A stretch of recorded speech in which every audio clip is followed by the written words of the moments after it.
the other truth of your life after here.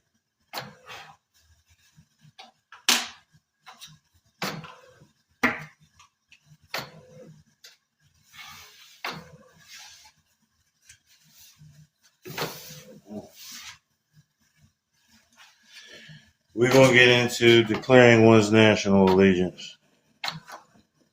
You got all these people telling you, do this, do that, and they're not telling you how to do it.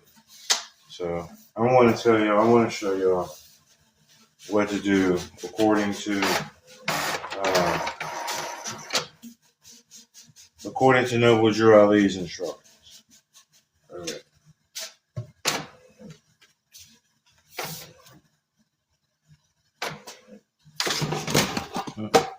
Pardon.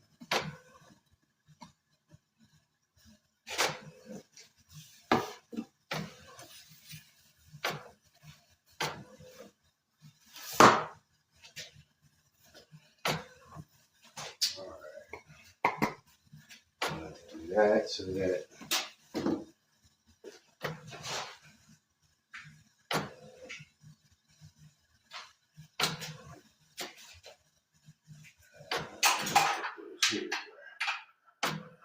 all right.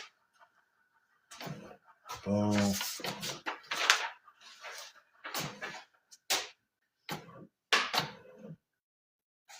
And I will tell you what these are momentarily. All right.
And right now I am printing out the DS11 form as well, right?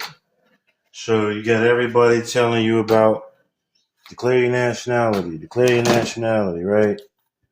And most of them they haven't done it themselves, but they've given some bullshit fictitious process, right?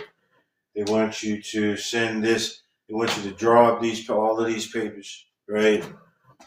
And basically, when they have you declaring your nationality or your national allegiance, it's to anything but the United States.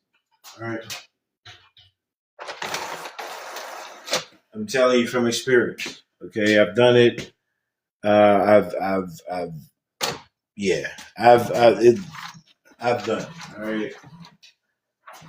All right. So what I'm going to do is I'm going to show exactly what needs to be done and why. And then hopefully it'll make enough sense for yourself so that you can avoid these finesses out here who are telling you to do this, that, and the third in order to sell you some type of process, and then to keep you dependent upon them for your information.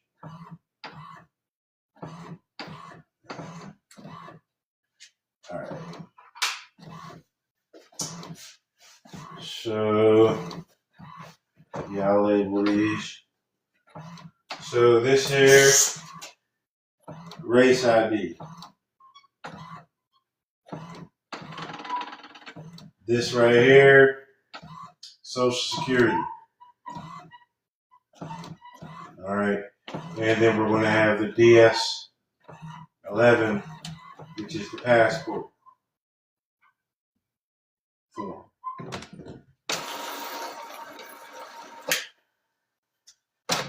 Y'all hear that?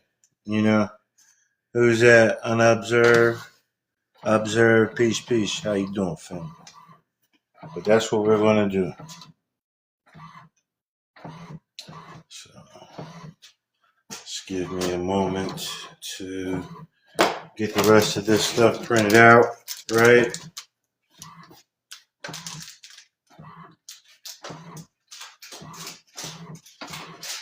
I don't want to go too far in.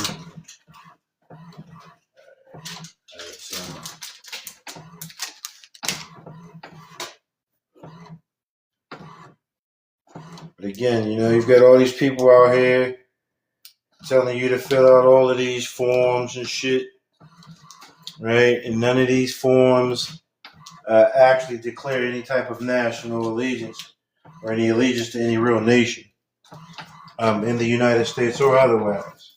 Okay.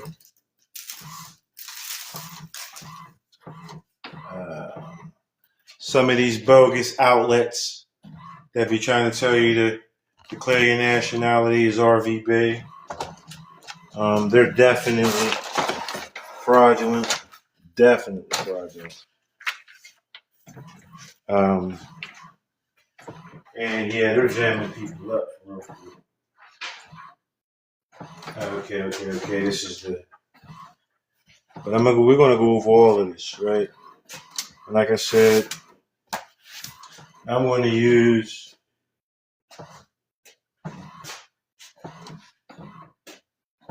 I'm gonna use Noble Drew Ali, right?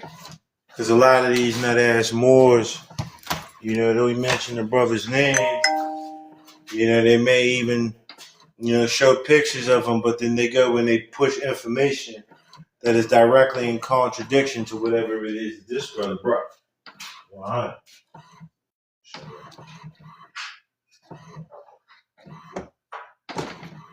Put him up here, right? And for him, I keep putting. For him, we're going to use the article, "A Divine Warning."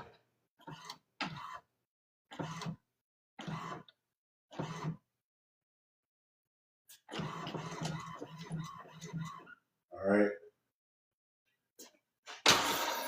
So I'm gonna tell y'all how to declare your nationality. That's what I'm here for. All right. I've done it. As a matter of fact, I ain't gonna put it too close because, you know, TikTok, they got their guidelines and they don't want people showing all their IDs and all that, and that's understandable, right? This is my nationality card that I got from the DS-11. DS stands for Department of State. Okay. It's known as a passport, but it's also known as a nationality card. It's known by whatever it says on the actual document. My document says nationality on it. It says birthplace on it, as well as passport. So I have a nationality card. I have a birthright citizenship card. And I have a passport, among other things, all wrapped in one, right?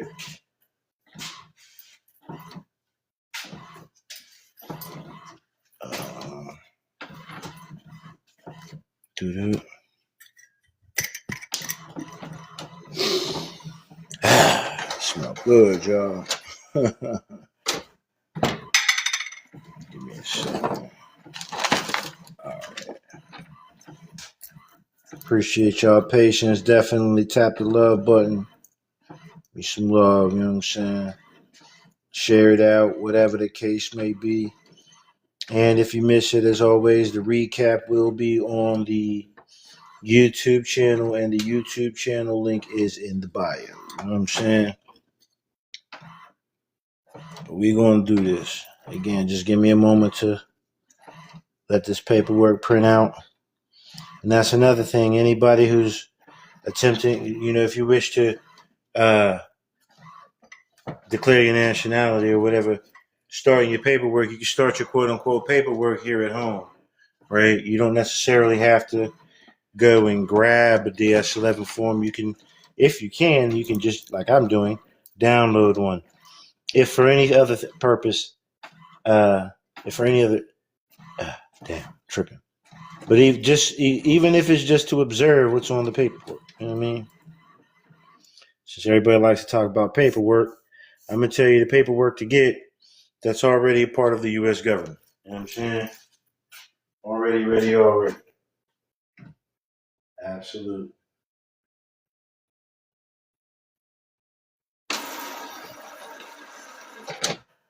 It seems like everybody's telling you to do certain things, and then they're leaving you out there in the water. You know, you don't know what to do. They don't know what to do. They already got your money, and they realize, oh well, you know, I can sell them some more bullshit. And so that's what a lot of these finesses are doing. That's what every finesse is doing, but that's what a lot of these people are doing. All right, they're out here telling y'all to do this and do that and do this and do that, and they know that you don't know, right? And so they're going to get out on you because you don't know. All right.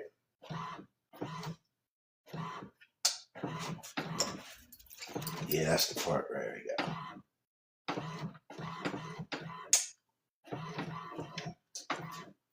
We go. Alrighty, lady. Application for a U.S. passport.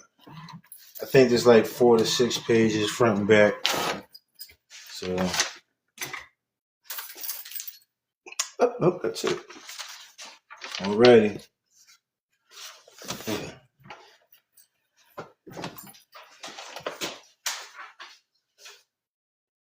One, two,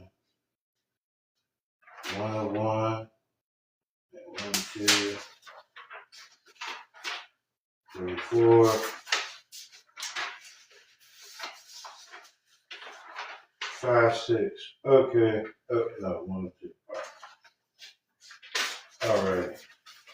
Okay, we're ready to go.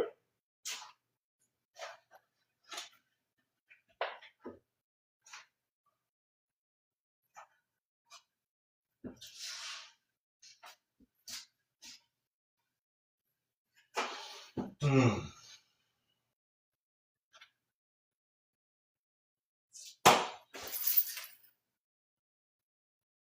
Mm.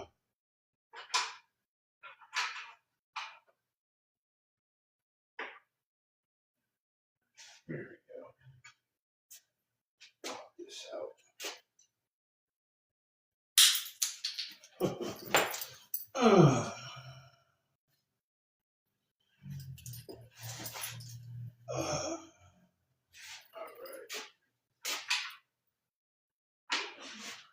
All right. Boom and boom. Well, hold on, because I know I had another one. Yep, it's in the pocket.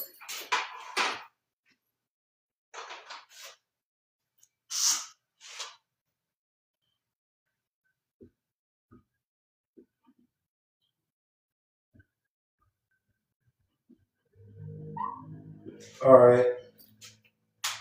So these are the things that you're going to need right here, right?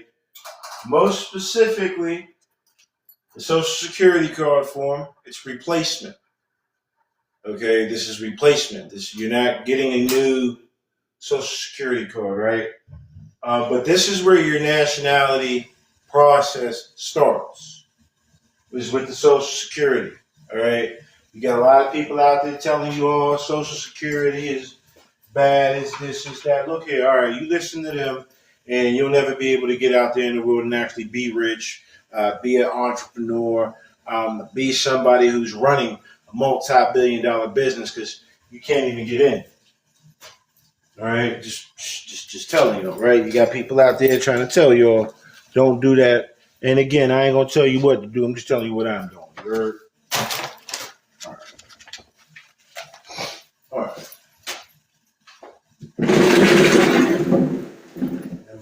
this here just for this purpose. All right, so particularly for those who were born with the black Social Security status. This is important. Up here, I appreciate you. Oh, what up, bro? Yoder. Appreciate you sharing that. Particularly for those who have the black race. All right, this is why we start here, because you all specifically are going to have to update. You're going to have to update your form, all right? So this is the SS5 application for Social Security card. All right? This is your legal person. All right? This is your principal. As a matter of fact, let me show you.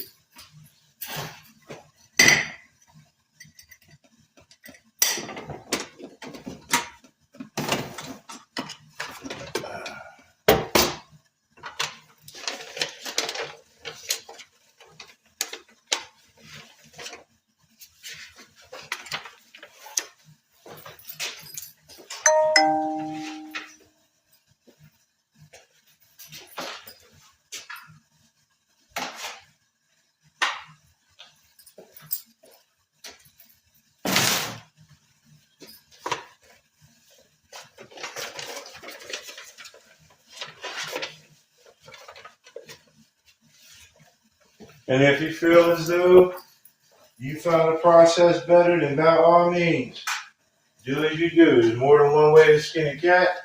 I prefer to skin the cat straight out. You know, I don't feel like, for me, I'm not gonna send anybody around their elbow to get to their thumb. All right, cool. So this is your principal person, right? What do they tell you? This is your ens legis. This is your legal entity, right? This is your non-living entity. What this is this is your legal account. This is the account name, right, and number for you to be recognized as a public entity within the U.S. government, right, which is a business, regardless of whether they say it is or it isn't. This is your principal. This is your minority account. This is your estate. This is your personal estate. All right. So when I was born, my mother and father identified as black. They never looked at the SF-181 to realize that black or African American is a person having origins in any of the black racial groups of Africa, but not having any origins in any original peoples of any land. They didn't know that, all right?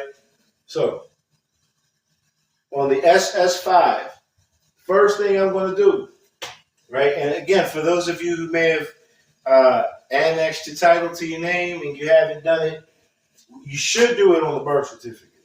Absolutely. All right? Despite what a lot of these nut-ass motherfuckers try to tell you. All right, I didn't do it. I had to go around my elbow to get to my thumb in order to actually get the L, my title, on my social, but it's not on here. It's not on here because it doesn't have to be on here. But this, it has to be on your social. All right. Name to be shown, other names, right? If you have other names, social security number. You put your social security number in there. All right. So let me back up. So you need to make an appointment. There needs to be an appointment made with the Social Security Administration Office. That's what's up. In order for you to have this updated, all right. So you're going to put all of that information in there: place of birth, date of birth. Number 5, we get to citizenship. It does not have non-citizen or what do they say? No, it doesn't have non-citizen national on it. It's not a thing here, right? That would be within the same concept of legal alien allowed to work or other. All right. Anywho, U.S. citizen. Why? Your legal person has to be a U.S. citizen. It must be party to the U.S. in order to make any right of claim. Flat out, right? Makes sense? If it makes sense, put some hearts in there. I mean, all right. Next thing, place of birth. Appreciate it. Place of birth. Mine was Pennsylvania. As a matter of fact, again, remember I told you on my passport, right? It says place of birth. All right, so I'll put that up here too.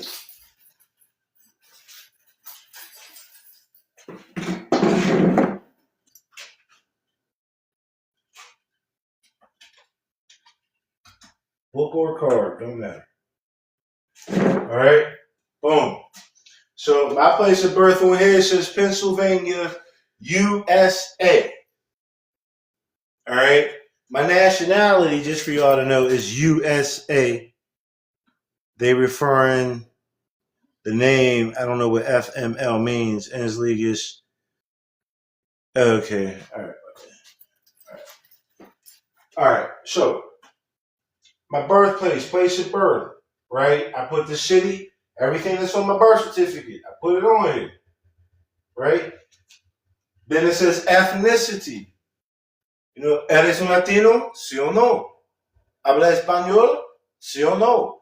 If you're a Latino, if you identify as Latino or Hispanic, then you would put yes to your ethnicity. All right?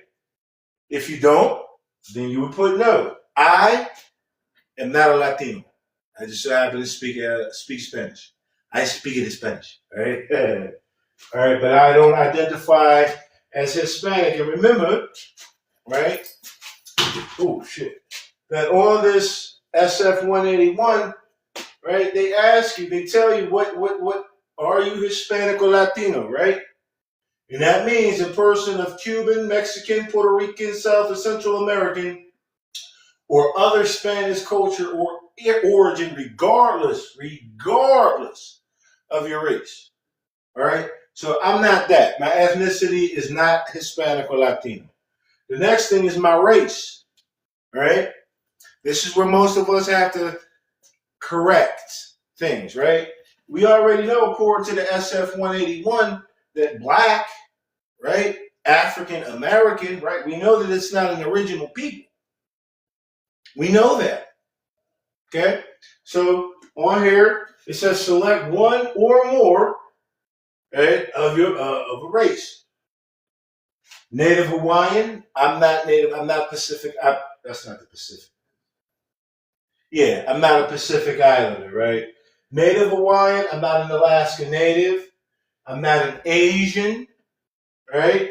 These are all over here on SF 181 that we're looking at the SS5, right? I'm not an American Indian. I'm not black or African American. I'm not other Pacific Islander. Now, I know that my people came from Africa, but I also know that black is not what I'm looking for. And I know that according to this SF 181, that white is a designation for North Africans, right? So I would mark white. And just for added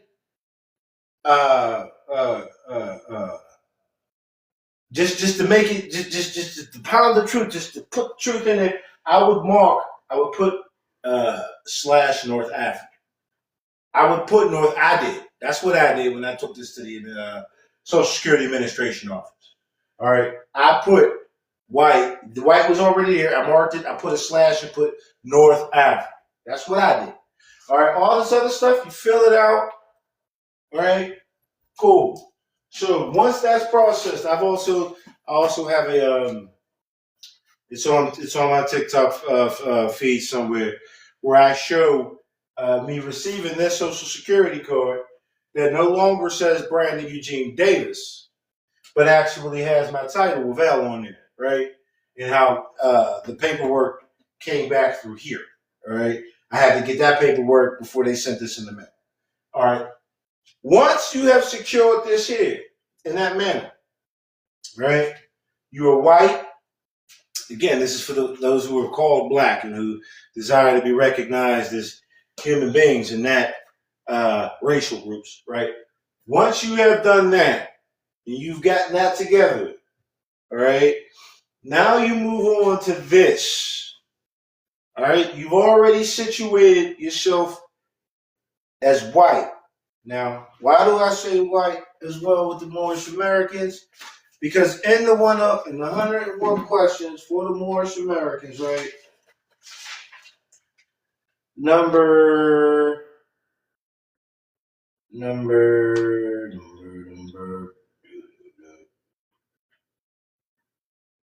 93, it says, will you define white? And it says that white means purity, purity means God, and God means ruler of the land. All right? So white means purity, and purity means God. You will see in more Drew Ali's religious literature on many occasions that he would call his people pure and clean. That he will, the teachings is that man and God are one, right? And so, and we're called rulers of the present Moroccan Empire, rulers of the land. Anyway, so that's your purity, right? So that's again why I would mark white here, right?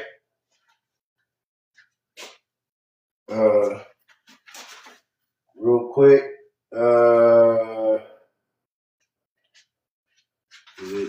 in the circle 7, yeah, I think it's the actual last one. No, yeah. Last chapter, right? 48, the end of time. Verse 6. All right, we are a clean and pure nation, right? Remember, white means purity, purity means God, God means ruler of the land, right? And we see that white also means North Africa. All right, just wanted to put that out there like that, right? So that you can follow along here. All right, now that you situated yourself here, now is the time to declare your national allegiance to your state, to your national government through your state. Through your state. Hemming folks up. Hey, right. All right. So once this is filled out, you're going to go ahead and you're going to get yourself a DS-11 form. You're going to declare your allegiance through your Department of State, because the Department of State represents you as a statesman. You are becoming a statesman or woman, whatever the case may be, right? You are going, Drew Ali tells us that money doesn't make the man. It is free national standards and power that makes a man and a nation. So whatever makes your nation makes you. That's why you're going through your state. You're saying, hey, I wish to be recognized as one of the people. All right? Of my state, but not just my state. Not just my state. The entire nation. All right? Remember, my nationality is Moorish American, so it's American, right? And on your passport, your nationality says USA. And then again, your birthplace or your place of birth, mine says Pennsylvania, USA. So it's telling you where. Pennsylvania is my nation, and America is the greater nation, a nation within a nation. All right? Maine. Well, you're going to figure out whether you desire the book, the card. The book is for national and international business. Period. All right. Commercial business. Okay. Because remember, this is a federal commercial. The SF-181 is a federal commercial application. This is a federal commercial application. This is a federal commercial application. Federal, yeah, I'm federally recognized. It doesn't mean that I'm federally audited. It means that the federation of this more perfect union recognizes me as one of the people. The state, the nation is sovereign. I'm a sovereign American. All right.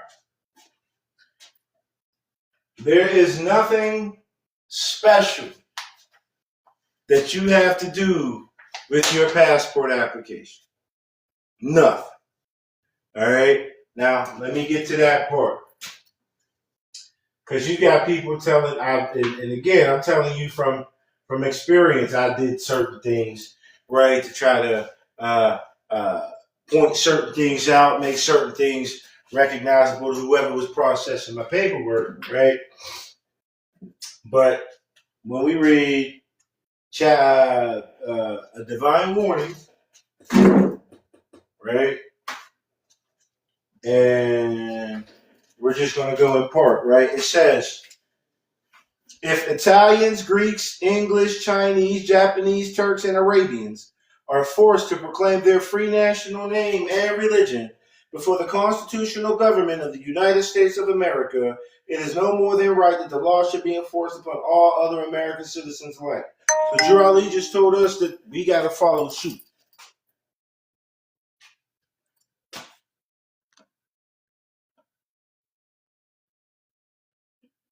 Not right now, brother. I'm running through this.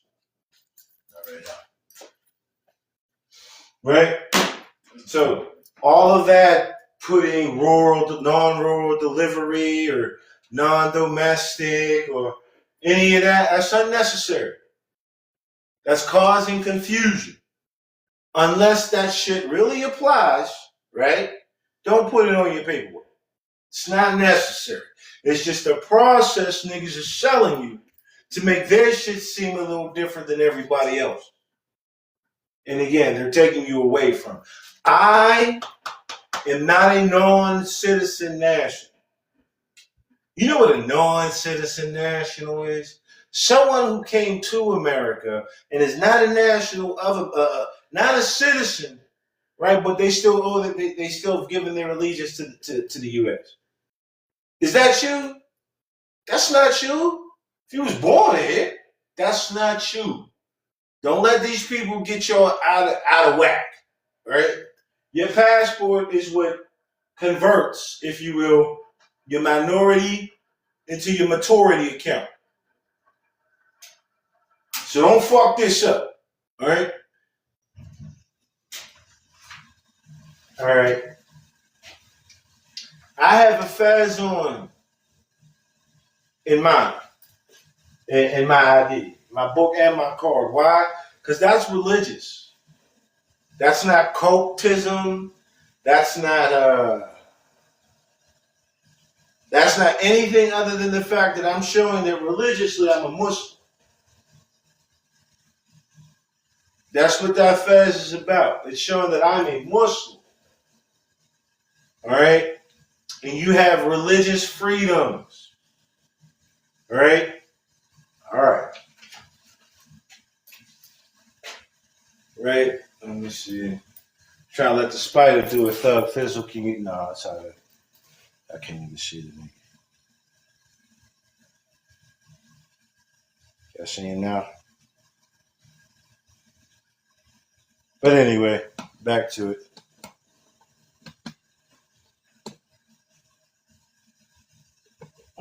All right, so this is. Oh,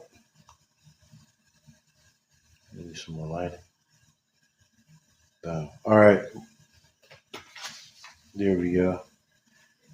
They will, if you don't already have a photo, get yourself a photo, or they'll take a photo of you with your fez on. Right? I wrote, and you'll see it on here. Without prejudice.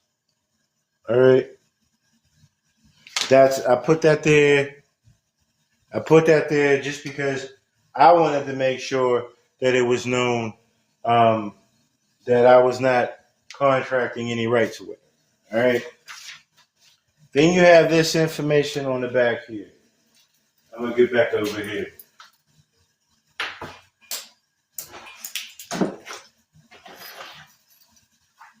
Oh man. All right. Name of the applicant. Last, middle, first. Last, middle, first. Your passport is going to have your last name first. All right? From here on out, when you operate with your passport or your national ID, You can be Mr., Mrs., Doctor, Professor, last name. Your first name does not have to be mentioned, nonetheless. All right. You're going to fill all of this out. There's, again, Drew Ali said that if all of those other people, the Europeans and the Middle Easterners, right, are forced to proclaim their nationality, think about it for a moment. None of them motherfuckers went over here and start putting all this extra stuff on there and they didn't do any of that. All right, so we shouldn't have to do any of that.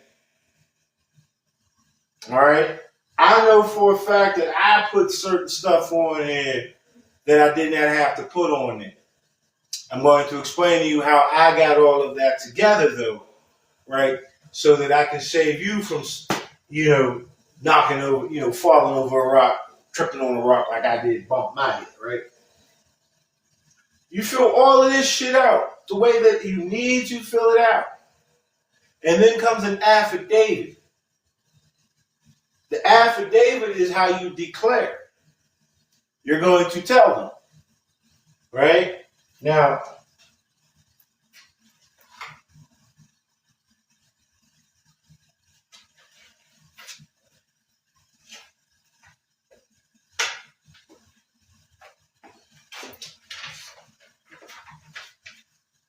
what did Noble Drew Ali tell us, right? As much as all of this, I'm going to show you, because this is what I declared, right? If you are aware of the Moorish Temple of America, I believe it's Acts 6. We're told that we're here to declare our nationality, and we're learning our nationality and divine creed, yada, yada, yada, yada, yada, yada. Coolio, right?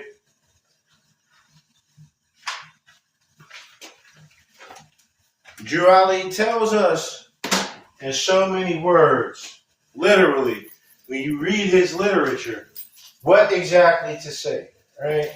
I do not have a nationality and membership card to the Moorish Temple of America. But what I do know is that I've actually seen a few of them. And on them,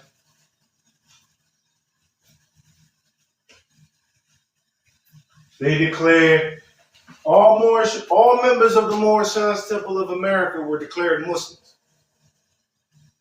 On the nationality card, it says, I am a Muslim under divine law, yada, yada, yada, yada. All right.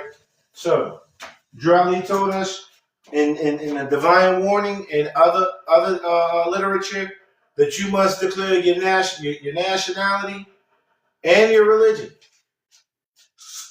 So,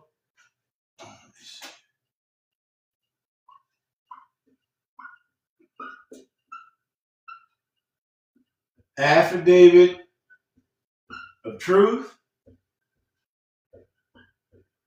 right? And you don't have to put this stuff on there, right? But it does help to show, like, hey, this person knows what they're talking about. So this is my affidavit of truth that I'm about to tell the people. That I'm about to tell the Department of State so that they have this information on file anytime they need to relate to me. Damn, that nigga got up there quick. Right? Very first thing that I put in, all right?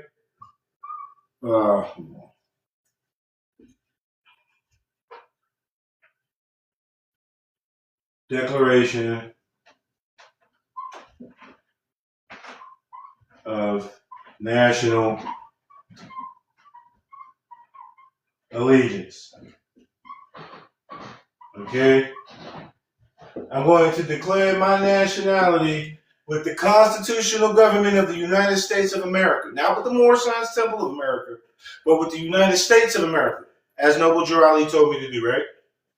So my declaration of national allegiance, the very first thing I told him, what is my nationality? I am Moorish American. No, part so.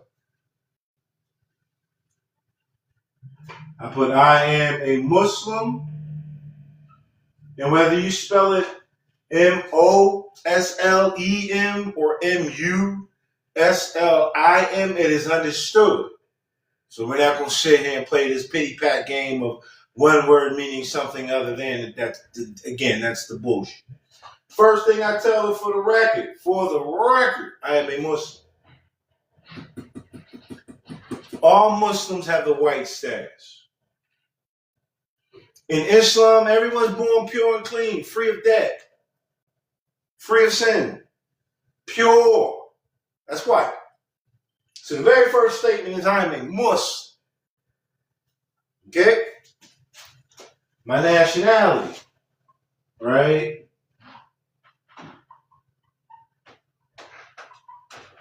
Moorish American. What makes me Moorish American, y'all? Do you know? Because I'm the descendants of Moroccans and born in America. Right? And we learned in the Circle 7 that the Moabites, right, got permission from the great pharaohs of Egypt to go beyond and find themselves new homes. So some of us found homes in America. All right? So I'm not an American in as much as I'm not an American Indian. Let me put it that way. All right?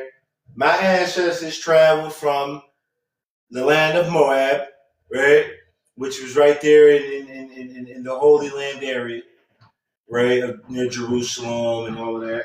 And they came into Egypt and they went into Saudi Arabia and everybody spanned out. And I just so happened to be one of those Moabites or Moroccans born in America. All right. My religion, because you said you got to tell your nationality and your religion.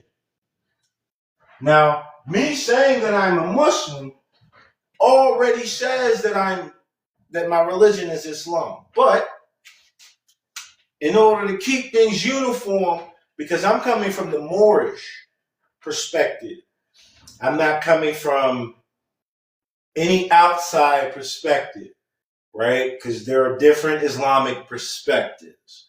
All right, so I tell them my religion, and I'm just paraphrasing, is Islamism. Okay? Islamism, you could even put Mohammedanism. Don't let none of these weirdos tell you that's not true. If you read a historical message from the leader to the nations, I think that's what it's called. A historical leader's message to America. So he tells you that Islam, he called it Mohammedanism. Okay? Just letting y'all know that. So Mohammedanism and Islamism, one and the same. All right. Okay. Then I put, because he also tells us that no one will recognize this movement without him being at the head, right? So the next thing I wrote, what did I put? My religion is Islamism. My religious affidavit of organization, right? So this is the Moorish Science Temple and its jurisdictions, right? This is the whole Moorish Divine and National Movement, right? I said that my religious affidavit of organization was filed in Cook County Recorder's Office, Chicago, Illinois, August 1st, 1928, 2 o'clock p.m. Yes, I put all of that in there because I got all of that information, right? 1099 form file number 10105905. I put that in there. I said my prophet, right, is Noble Jew Ali, right? So I let them know what Islamic affiliation I'm with, and who founded it. Who's the founder, right? I put that there, all right? And then the very last thing that I put on there, you see, it wasn't a whole lot of stuff that I had to put on there. I put, I am a free national citizen of this free national republic of the United States of America. Okay? So that affidavit saves me from all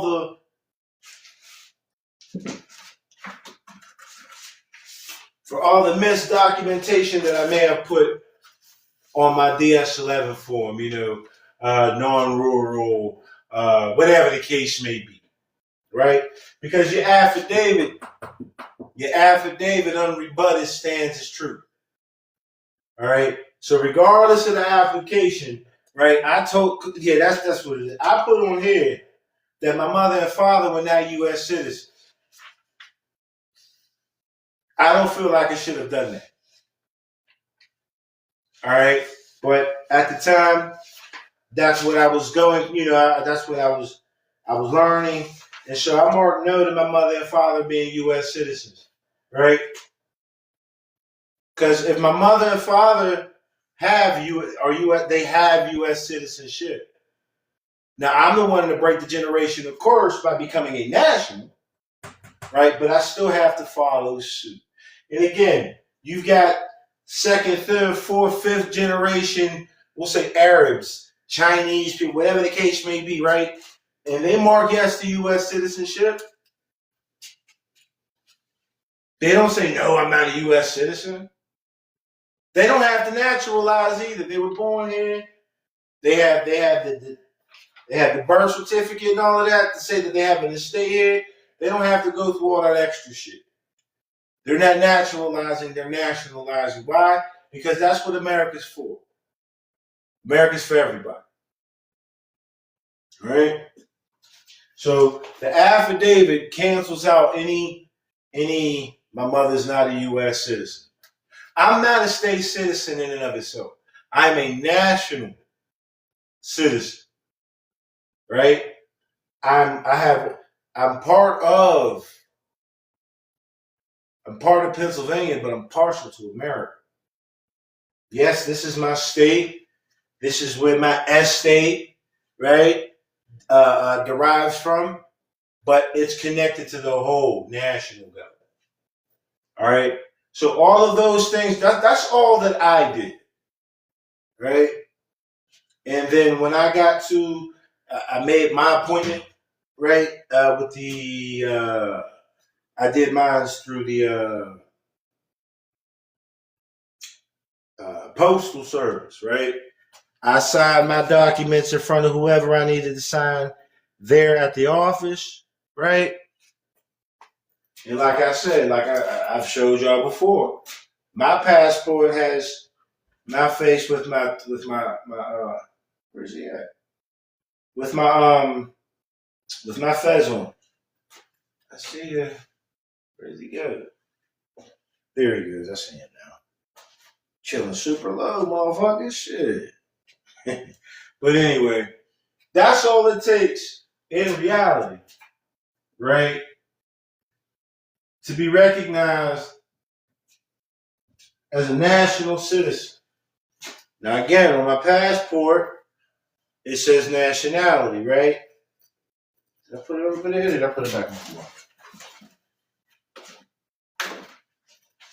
My birth certificate and Social Security, that doesn't have a nationality.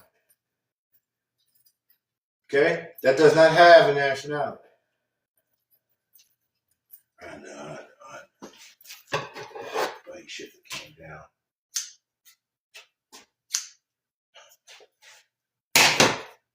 Now you gotta deal with it, pimper. Oh, there's a little homie down there. Oh, look at that. Anyway, this card says nationality on it. All right? So my nationality, what is my nationality?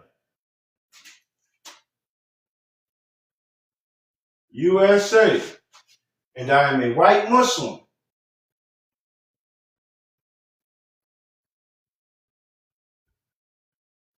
Of North African descent.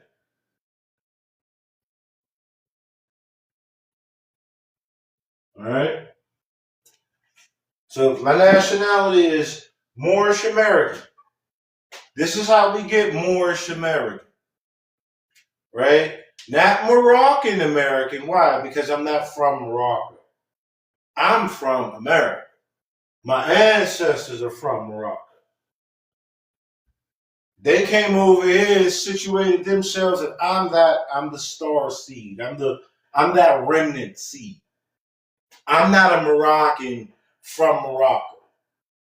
So I'm Moorish as well. Moorish also is often referenced as dark skin, though that is not that's not the truth of the matter. Most of us, many of us, we ride that wave.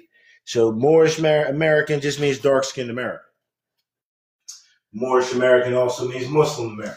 All right. So my nationality is USC. That's what it says on my card. But it says place of birth or birthright, birthplace. My birthplace doesn't say Pennsylvania. It says Pennsylvania, comma, USA.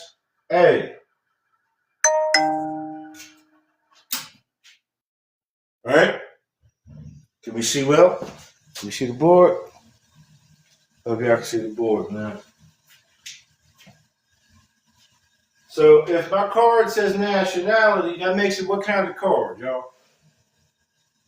Nationality card, right? And if it says place of birth card, then what type of card is this?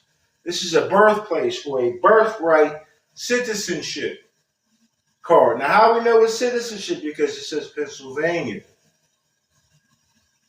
right? That's my territory, right? It also says passport. So what other kind of card is this? This is my passport card. What else does it say on here?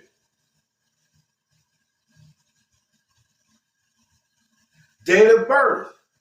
This is my birthday card. You understand what I'm saying? All of that is on here. I am recognized, right, as a national citizen of the United States of America. I didn't push all these papers and say, hey, send them to 7 locations, right? I didn't have people on a fucking witch hunt for something that ain't there. By the way, by doing all of that, not only have I secured my person, right?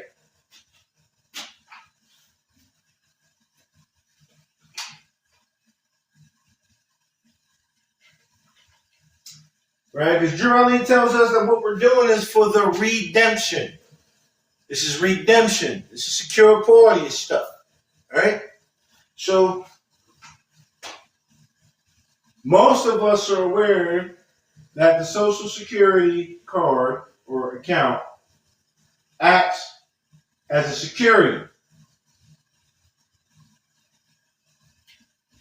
Right? Most of us are aware of that.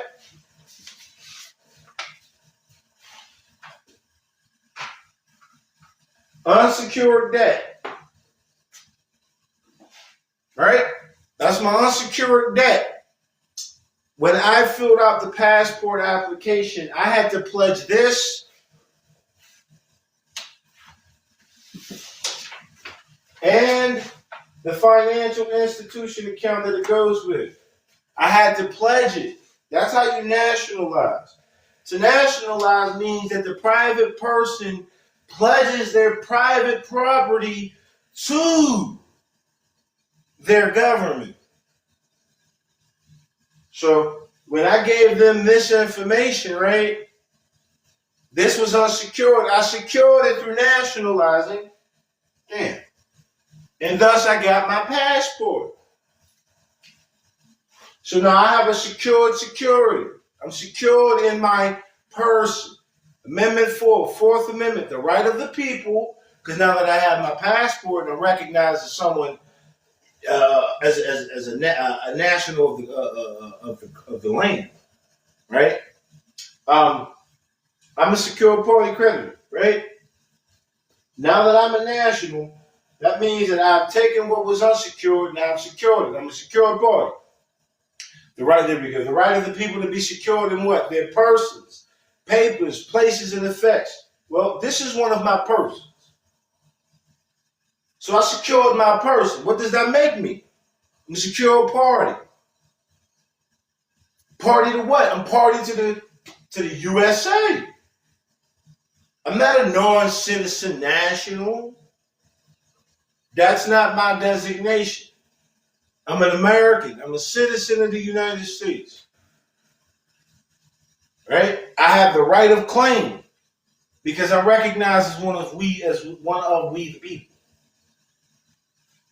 Again, I didn't send y'all out there and fill out all of these other forms and get back with me so I can tell you what to do next.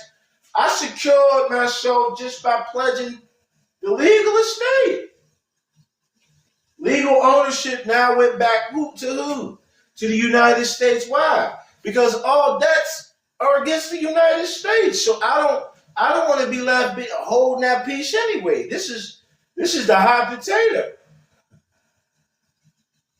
So I've given legal ownership back to whoever created it, and I receive equitable ownership. Give me what I owe. Oh, no, cool. So I didn't put it in there. Oh, it's my file. So now I have equitable ownership. I control it. It's used for me as well as others. That's why I administrate for myself and others as a fiduciary, not just myself. But I'm already secured.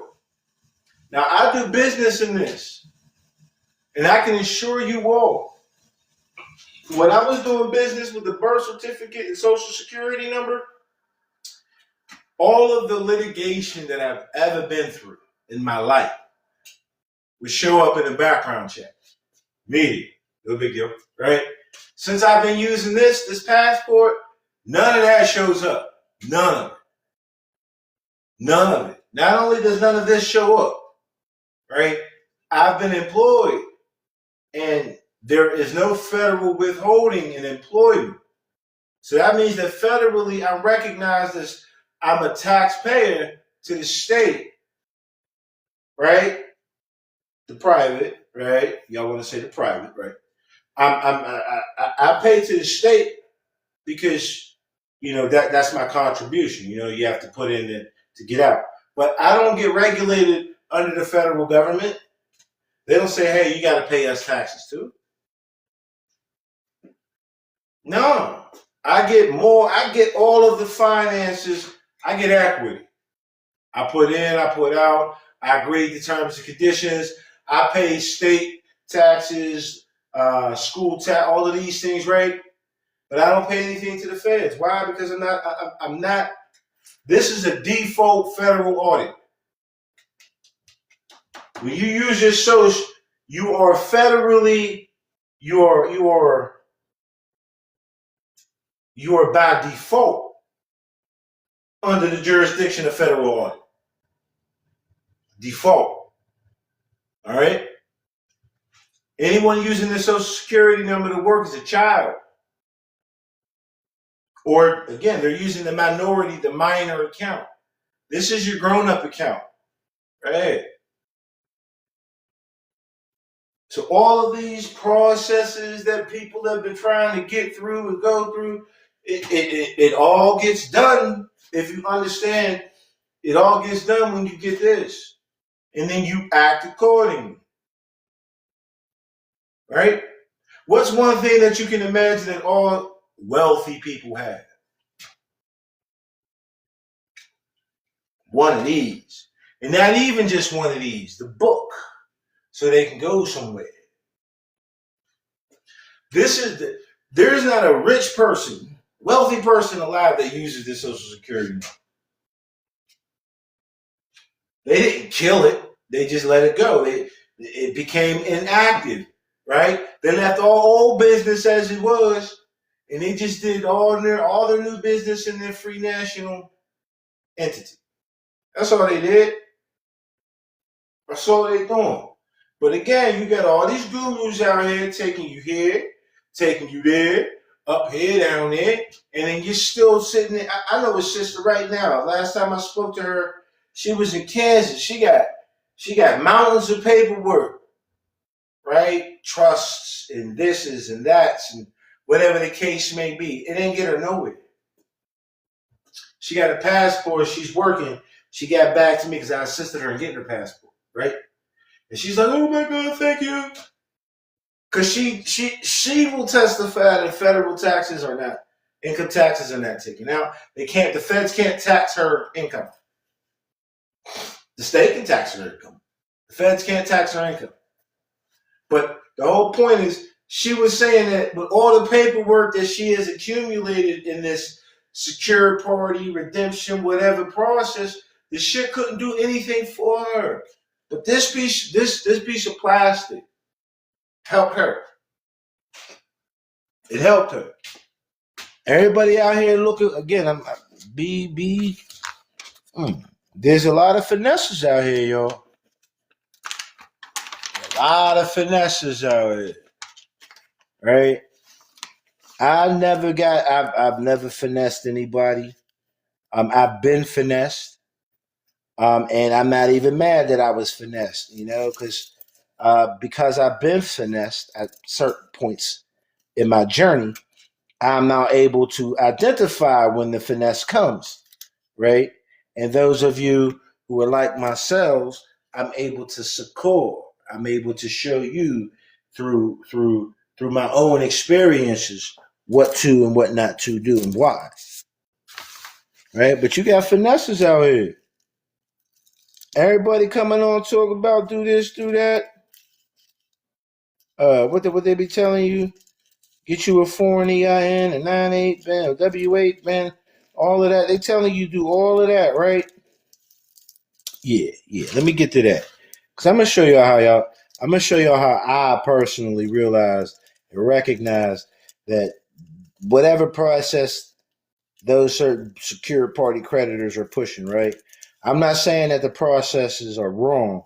I'm saying that the processes do not apply to the people in the manner that the people, these uneducated people are being taught, right? I'm gonna show you.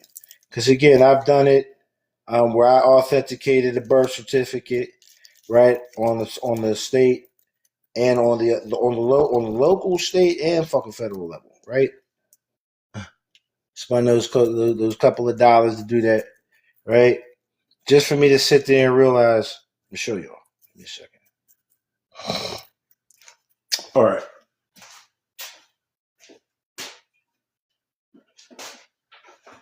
We're gonna outline what these gurus be telling people to do, right? For secure party creditors, right? They'll tell you first thing you got to do is you got to get a foreign EIN, right? And y'all correct me if I'm wrong.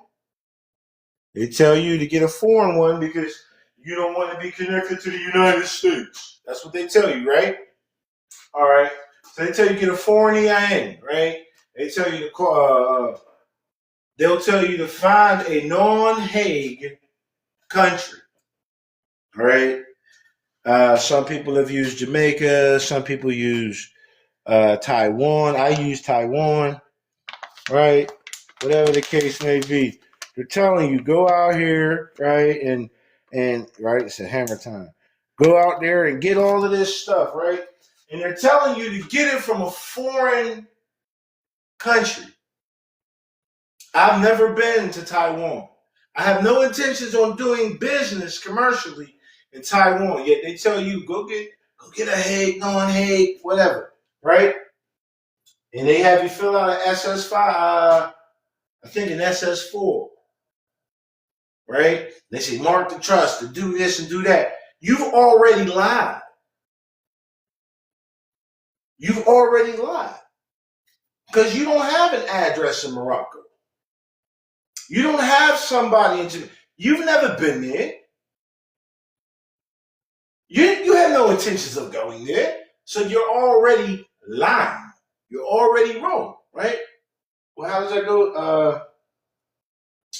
Fruit of the poisonous tree, right?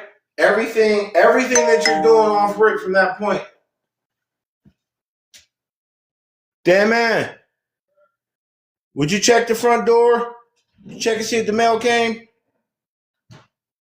So you're already telling lies, right? So they tell you to get all of this and And then they want you to come in. You're a non-citizen national. All right. Now, are you a non-citizen national with a place that you just lied to these people? They work on white.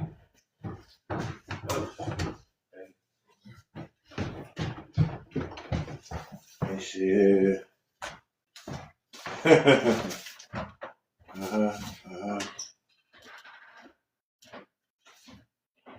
Right. They're gonna have to sue me then. I ain't got nothing for them. All right. People like Yusuf El, they tell you, Jonah Bay, they tell you to do certain things like this and others. Right? Then they tell you get W8 numbers, Ben numbers, and they tell you get all of these things, right, so that you can avoid contributing to the society in order to receive your just due.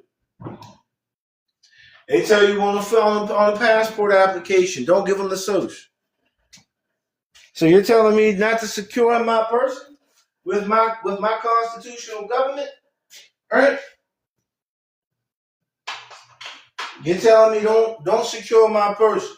Basically, they want you to be out here, running around here with no honor. Imagine if I got an ID, right, and I can't be traced. I could be out here spanking anything and everybody. They can't trace it back to anything. Why? Because I didn't give them my social security number. I'm not able to be questioned. Do you see how bad that could be? You see how negative, how detrimental that could be, right? If I'm out here with ID that doesn't link back to any real, like I'm just a ghost out here, I can get all the benefit, right? But I gotta put in no work. That's what these niggas is teaching y'all. They're teaching y'all concepts, and they're teaching by the way, they're teaching you European concepts here in America. They tell you the European this and the European that, and the whole time they're giving you shit that applies in Europe. It does not apply here in America. Right? All of that private man on the land shit, when y'all hear that? That's European doctrine. That's not American doctrine. We're not in Europe. I'm not in Europe. America's united. All right? Europe has a European Union, but Europe as a whole continent, they're not united. Russia's its own country. Nobody's going to come and say, "Hey, Russia, look, you can't do this on behalf of a Europe, man. We don't agree." Ain't nobody going to do that. All right? So they got you out here talking about, I'm private, this, that, the third, this is all mine. Yours? If it's all yours and you want it to stay all yours, then you're not nationalizing. To nationalize means to give it to your government.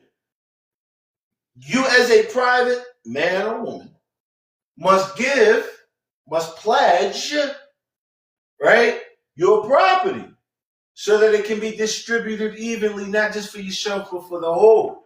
That's how America works. That's not how Africa works. That's not how Asia works. That's not how Europe works. That's how America works. America's different.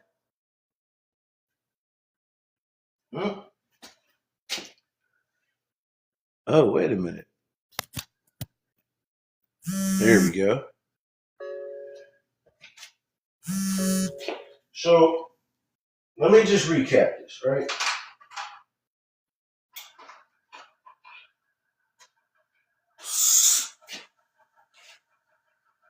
SS5. The SS5 form, right, is the beginning. That's the beginning of correcting your status. All right? And the only people that truly need to correct their status on this level are those who are marked black. Be anything other than black, and you're recognized in law. Be white, and you're recognized as the highest in law. All right? Get yourself together with the SS5. Then the DS11. So again, the SS5 is your minority or your minor, and the DS11 is your mature. Right? Now watch. This is my name.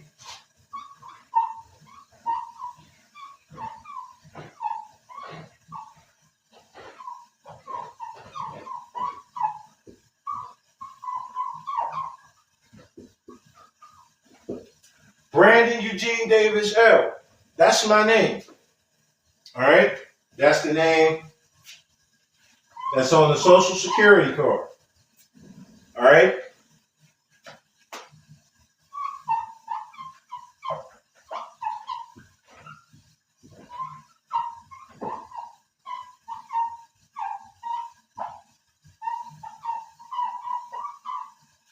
This is my name, Davis L. Brandon Eugene.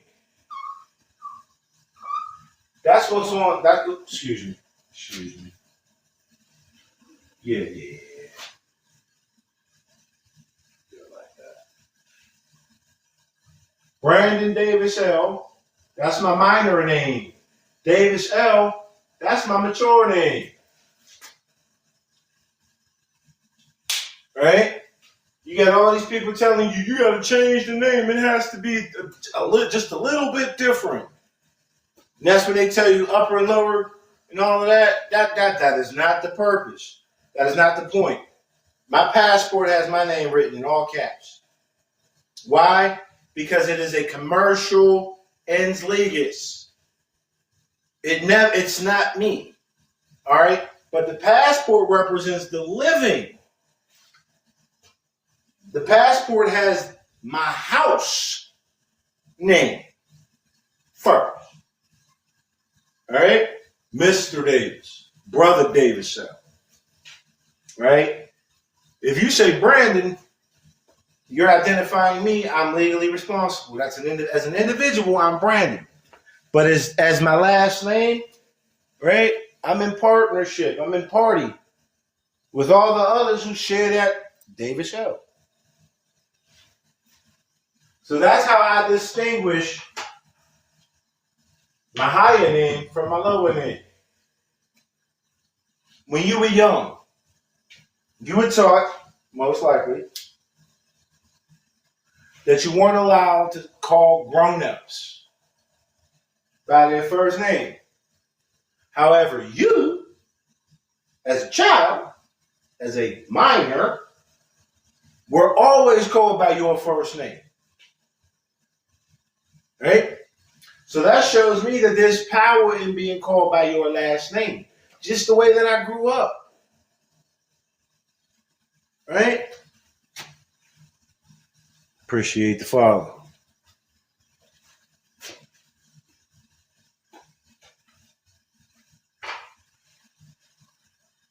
So let's look at this as an account real quick.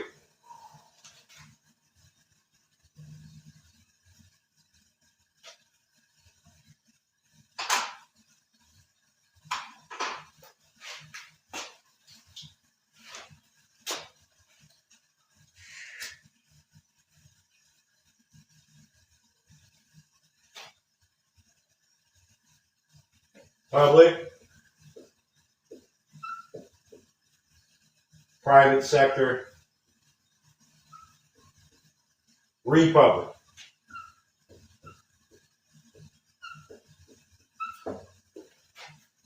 This is the door. All right. Now, this deals with all of the minor accounts. This is the mature account.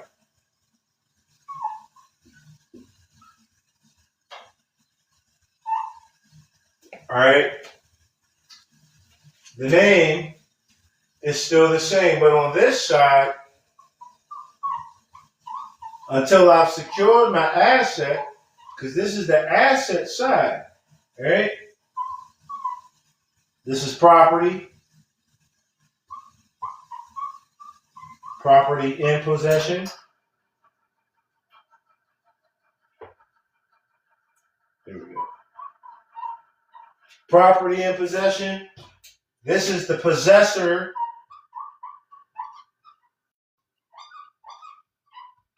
of property. This is unsecured. And then you come through this door and you receive your private rights, right? And then you come back out into the public. You read public with the provisions that are in the private out in the public.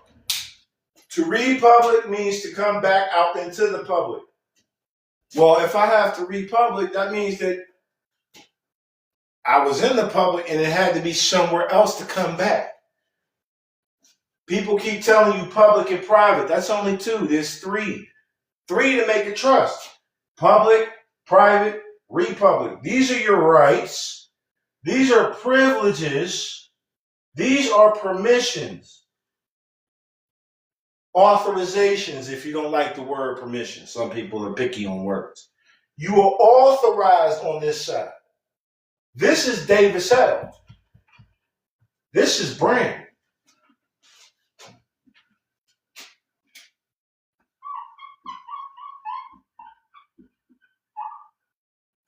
Now, mind you, name's the same, right? That's still my name, ain't it? That's still my name. But I understand that now, on this side, as an individual, I'm unsecured. All right? This is legal ownership. Whoever is legally responsible, you get it all the liability. Once I secured my asset, right, completed the circle, right, I can now utilize this under this account. This is my debit account. This is my credit account. My person has been perfected. Perfected person. My temple, you see the T, my template has been perfected. This is what Noble Drew Ali is teaching. So again, if this isn't the way that you yourself personally would like to operate, then so be it. You know what I'm saying? But this is what Noble Drew Ali was teaching. He said that this is a universal philosophy. All right? I already know what these are. Sue me then. He said 3. Okay, and the other one was for the sis. Right. All right. Anyway. Public, republic. Everybody keep telling you, get back into the republic. Right? This is the Social Security account. This is the passport account. They're connected. Right? But this side has protection, clearance, security clearance. Again, like I mentioned before, when I had a background check using my passport, nothing that was in the public ever came out.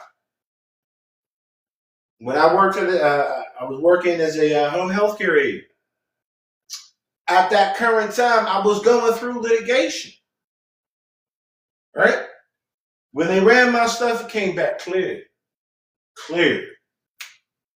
So what does that show me? That shows me that this is another person. This is the fiduciary. This is the representative. This is the principal.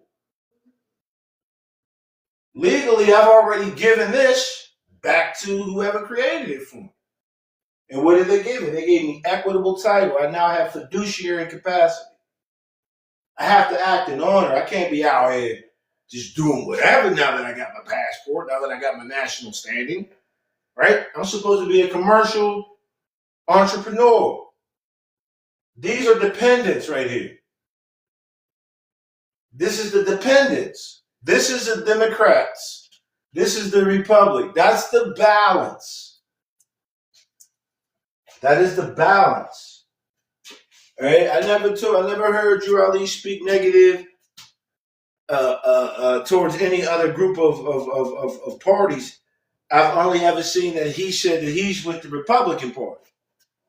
But he also said that we all must we of the Moore Sons Temple of America know that we all must live here in America in peace, harmony, no, in friendship, harmony, friendship, and goodwill, regard whatever our race and creed may be. So he wasn't knocking anybody. He was just saying, "Hey, we're with the Republic."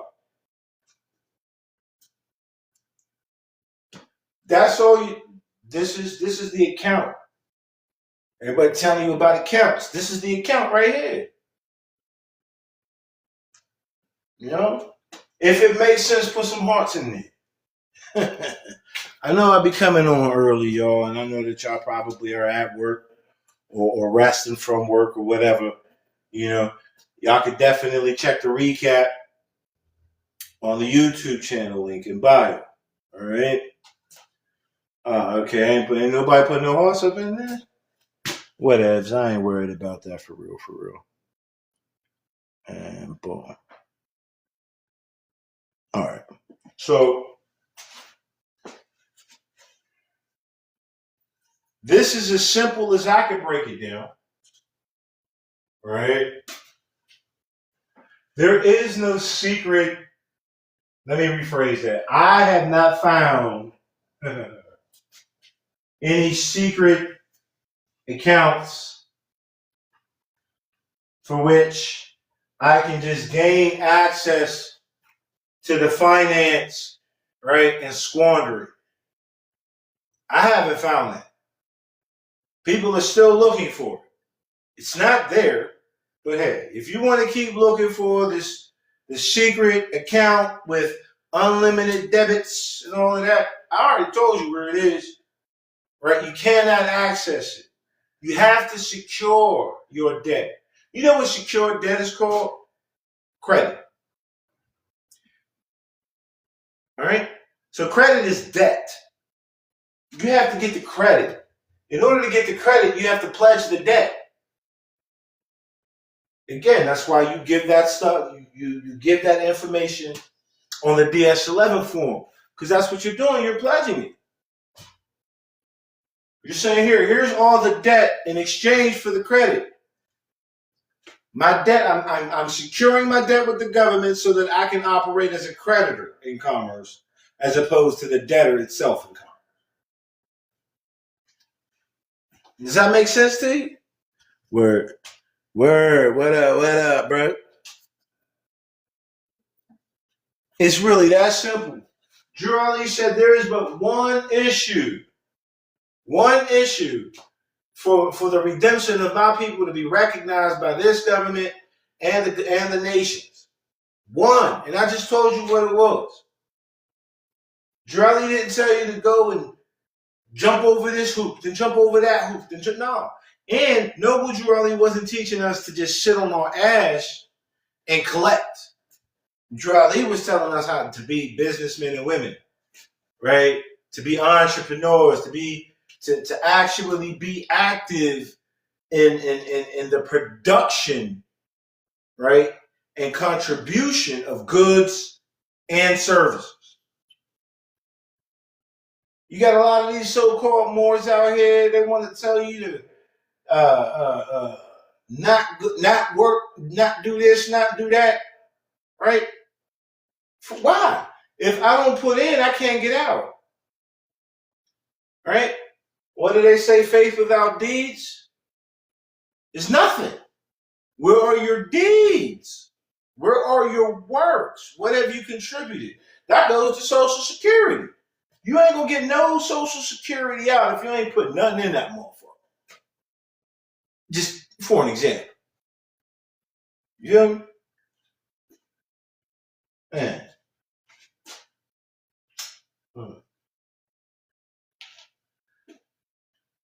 SS5, make sure that you have true right citizen, the proper citizenship. Your birth certificate and Social Security account is evidence. That's evidence of birthright. You have the evidence. Now declare it, proclaim it, let it be known. Secure your commercial power, right? And then do all business as an agent of the government rather than an individual who's not a part of the government.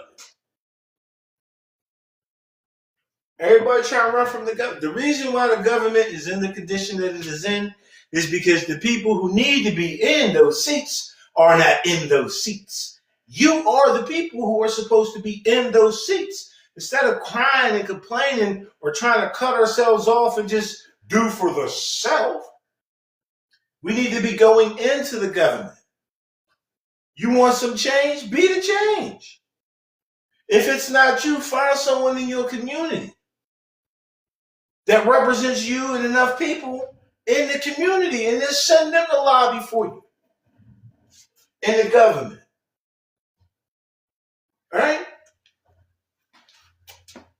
I thought something came up. Part.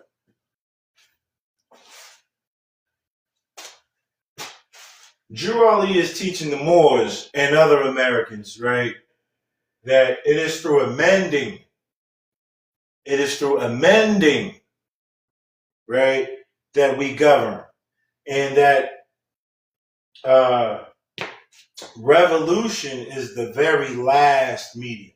Very, very, very last medium option. Right? Drew Ali doesn't teach anything about instituting a new government. Drew Ali stood on the Constitution and told her to enforce it. If I'm enforcing the Constitution, I must be party to it, right? I can't be a non-citizen national and still enforce the Constitution. What sense that make? If I'm not a party to it. Right?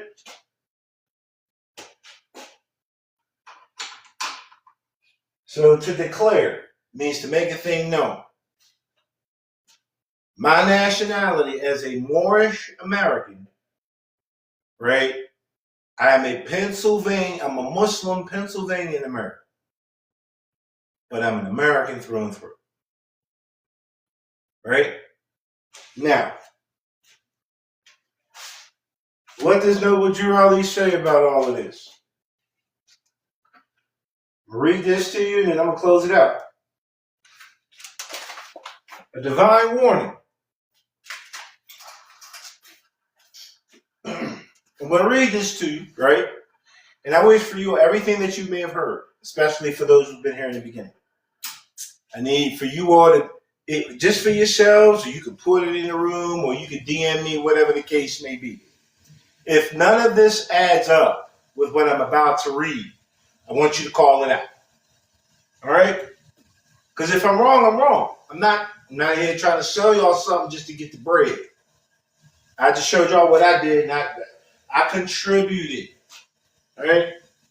It says the citizens, boom, of all free national governments, right, according to their national constitution, are all of one family bearing one free national name.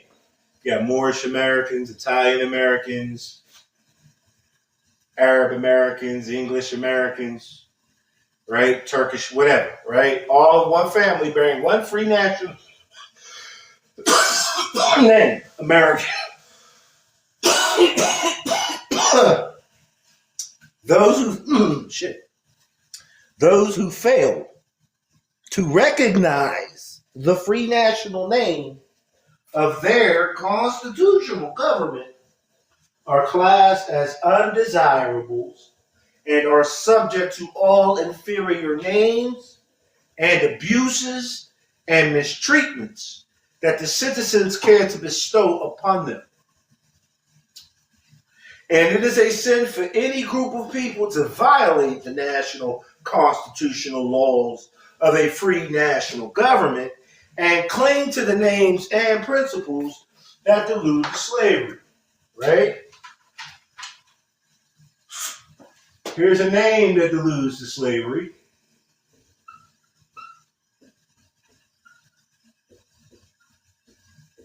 And here's a principle.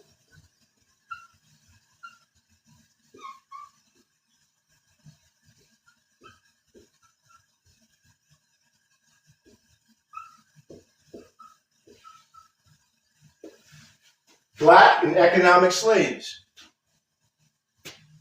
You're just a debtor. That's all you're good for. You're just an enemy combatant. You're not recognized by anything. No one, no government is acknowledging you, right? Right? African American. There was no African American president. You know, there's no African American, right? So that's the principles. You can't contribute for your own benefit, right? Because basically you're out wandering. You're lost. You're lost in a land that's not your own, right? You hear the lost found tribes and all of that. These are people out here who are saying, "Hey, we're not a part of the U.S. government." All right.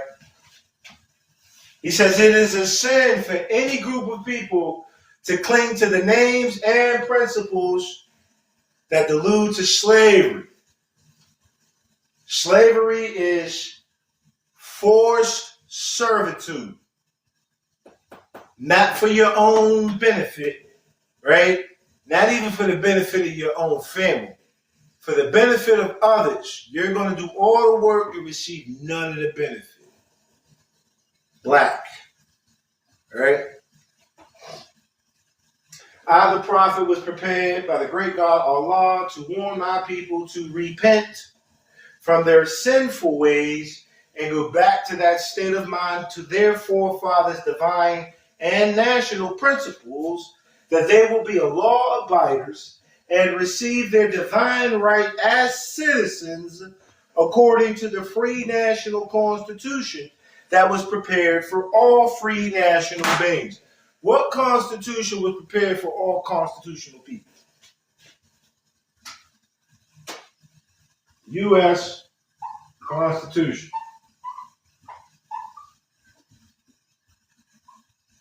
Also known as the American Constitution. I like that, American.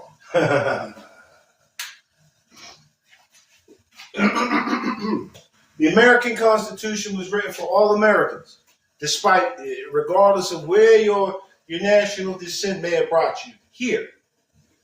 You as an American, right? This federal Constitution applies to you if you're an army, right? They are to claim their own free national name and religion. There is but one issue for them to be recognized by this government and of the earth, and it comes only through the connection of the Moorish Divine National Movement, which you're getting from me right here, right now, right?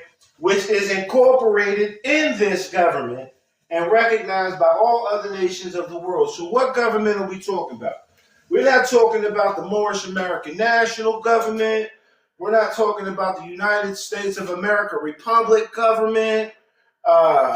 We're not talking about any of them AMPAC government, mound builder government. We're not talking about any of that. None of that. What do they try to Moorish National Federal Republic government? We're not talking none of that shit. We're talking U.S. government. All right? And recognized by all other nations of the world. So that's the United Nations. Right? All the other nations are right. Let me read this passage again just so you catch it. There is but one issue for them to be recognized by this government and of the earth, and it comes only through the connection of the Moorish Divine National Movement, which is incorporated in this government and recognized by all other nations of the world. Right? Is the USA or the United States of America Republic, are they recognized worldwide? No. And by the way, this is not to say the United States of America, right, as a republic. There's actually a Moorish American faction or group who have organized themselves as the USAR, United States of America. That's their organization. But they're not that's not what Drew Ali was definitely not talking about, establishing our own government body outside of the USA. He was telling us to establish ourselves within the USA. Right? Listen. And through it, they and their children can receive their divine rights unmolested by other citizens. Other citizens.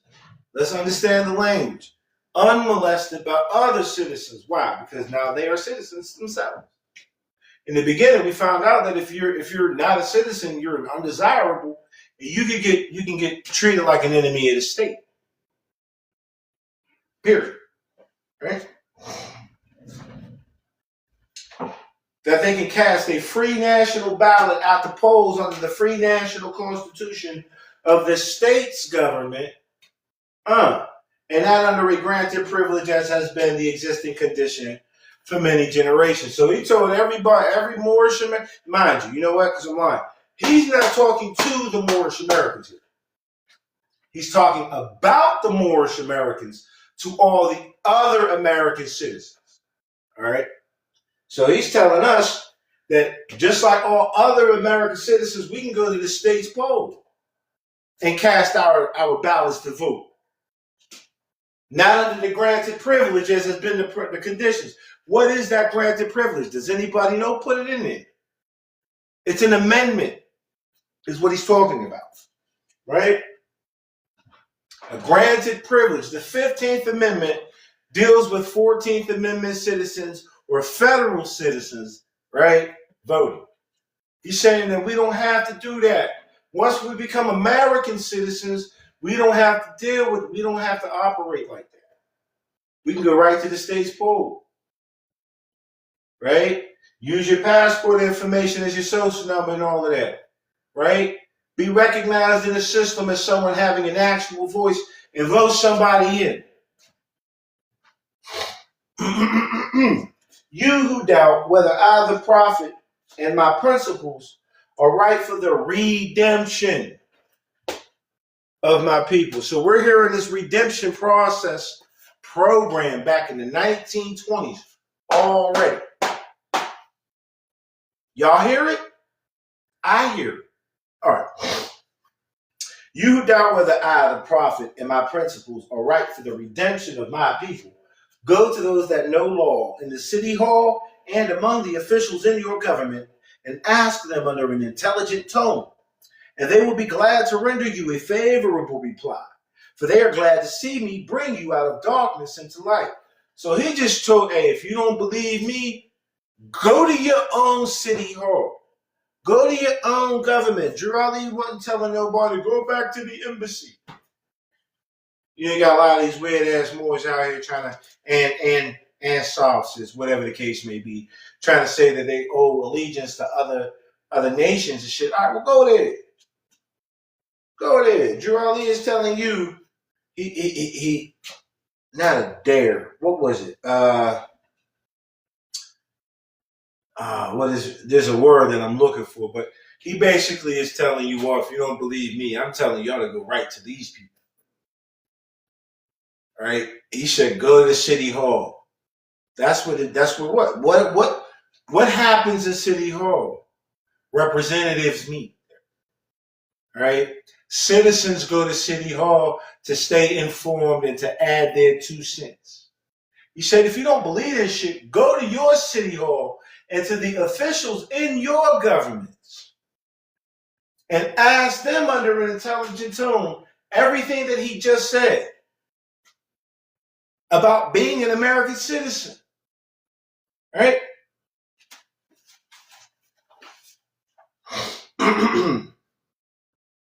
Money doesn't make the man. It is free national standards and power that makes the man and the nation. So it's not the money, it's, look.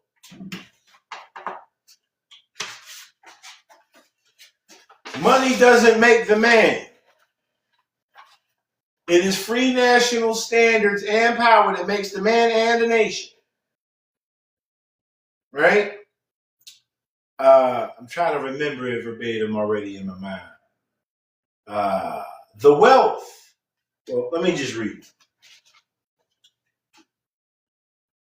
The wealth of all national governments, gold, silver, and commerce belong to the citizens alone. And without your national citizenship, by name and principles, you have no true wealth. Money doesn't make the man. So this doesn't make my person. I pledged it. And I received recognition. I have national standard. Another word for standard is character or quality. So I have the quality for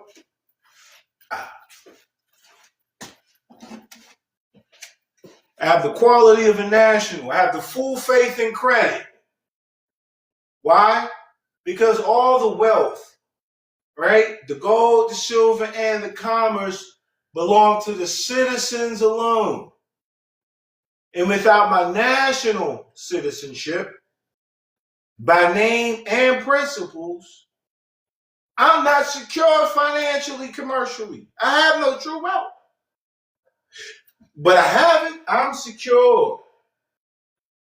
Fourth Amendment, the right of the people to be secured in their persons. Secured person. Secured party.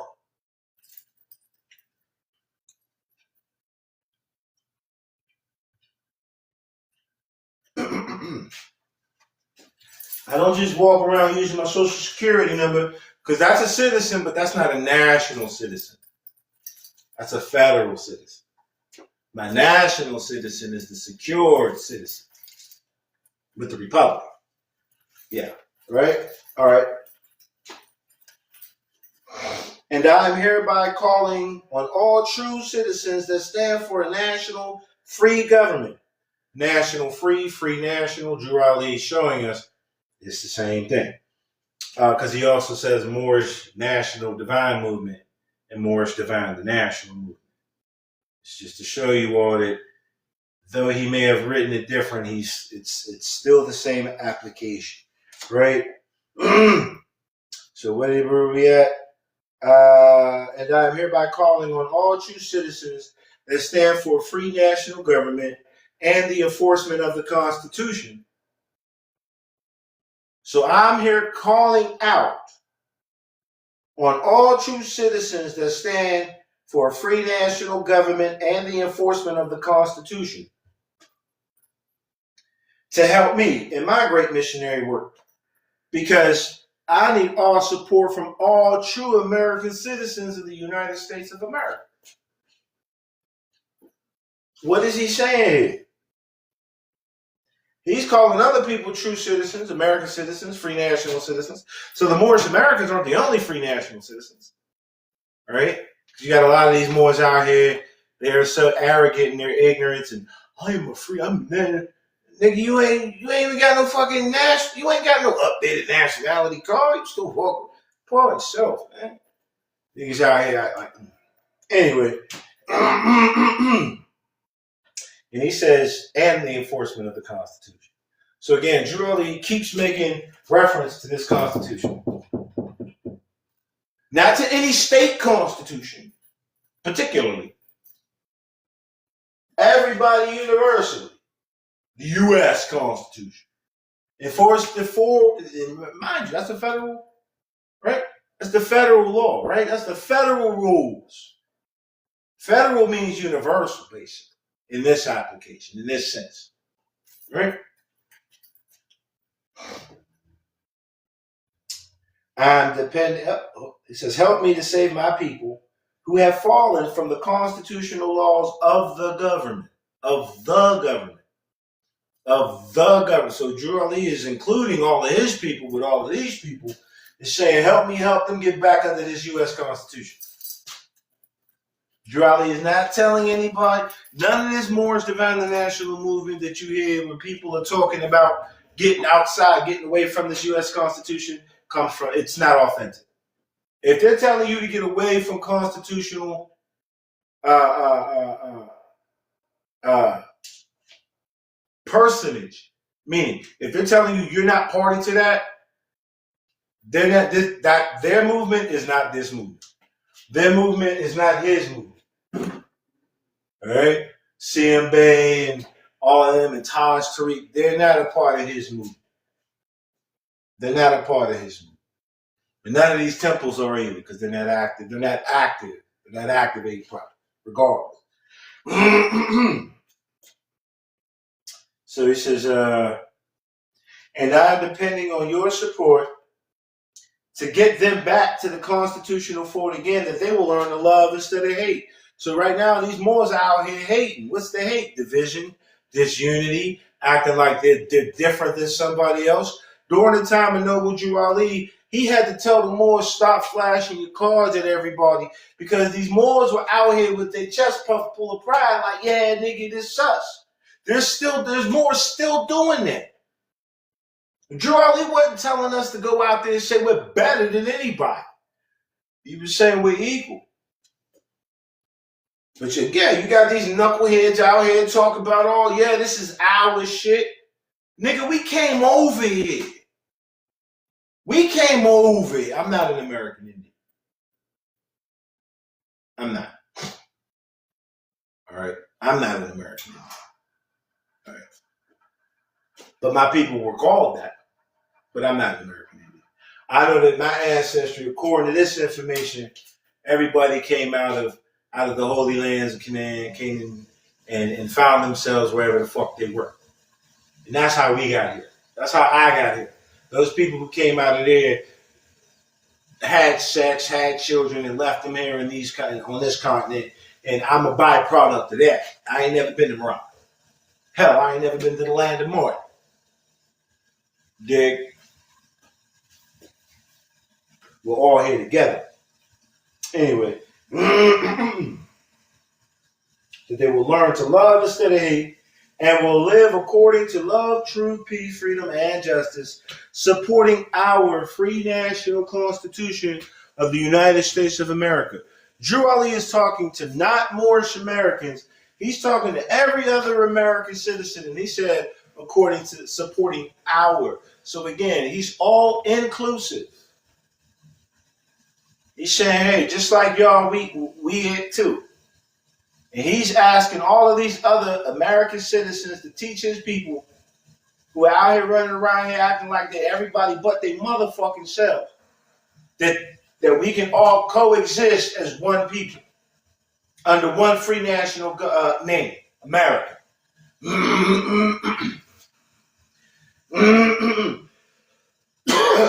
And again, supporting our free national constitution of the USA. He says, I love my people and I desire their unity and mine back to their own free national and divine standard because day by day they have been violating the national and constitutional laws of their government by claiming names and principles that are unconstitutional. So he said it again. He said it again. Claiming names and principles that are unconstitutional. Black is unconstitutional. The SF 181. The Constitution deals with people. Yes. Black is the only category or the only race classification that does not mention original people. It's unconstitutional. He's saying that this is our constitution too. So this is our government too. Again, right? I'm letting y'all know because y'all got all these radical, agitating, renegade, foreign Muslims, fraudulent. Niggas is frauds. Kush Day, Sundiata El, the Kingdom Land More, all of the Moore's Order of the Round Table. That's not even the rise of them. All them niggas, they're fraud. They are fraud. Send them to me if you don't believe me. We can talk it out. I've got Drew Ali's literature. Anyway, getting back to it, right? Listen to this. If Italians, Greeks, English, Chinese, Japanese, Turks, and Arabians are forced to proclaim their free national name and religion before the constitutional government of the United States of America, it is no more than right that the laws should be enforced upon all other American citizens alike. So remember, I just went down and told you exactly what to do on the DS-11 form, just like an Italian, a Greek, an English, a Turk, an Arab, a Jap, a Chinese, whatever the case may be. I just showed you how they would fill out that form and their affidavit. Why? He said because if they have to do it, if they're forced to do it, then that law it applies to everybody else too. Now he mentioned Europeans and Middle Easterners here. And the white race classification has what? Europeans, Middle Easterners, and North Africans. Well, we're North Africans. So he's saying if they have to do it, then that applies to every other American citizen alike, i.e., North Africans. If I'm wrong, you let me know. If I'm misinterpreting this, you let me know, right?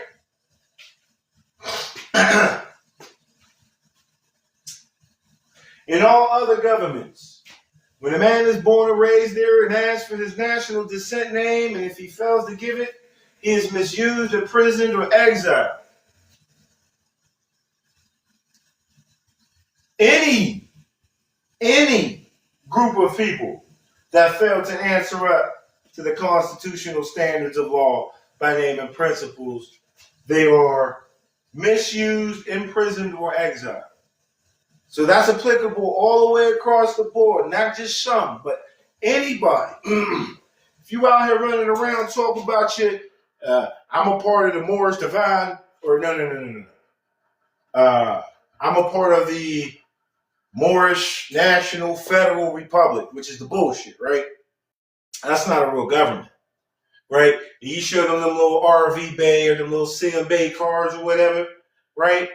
They're going to misuse the dog shit out of you. Expect it to happen. We seen it out in, what was the brothers in Massachusetts, right? And we're seeing it everywhere. I've witnessed a lot of these Moors following these frauds lose their homes, right?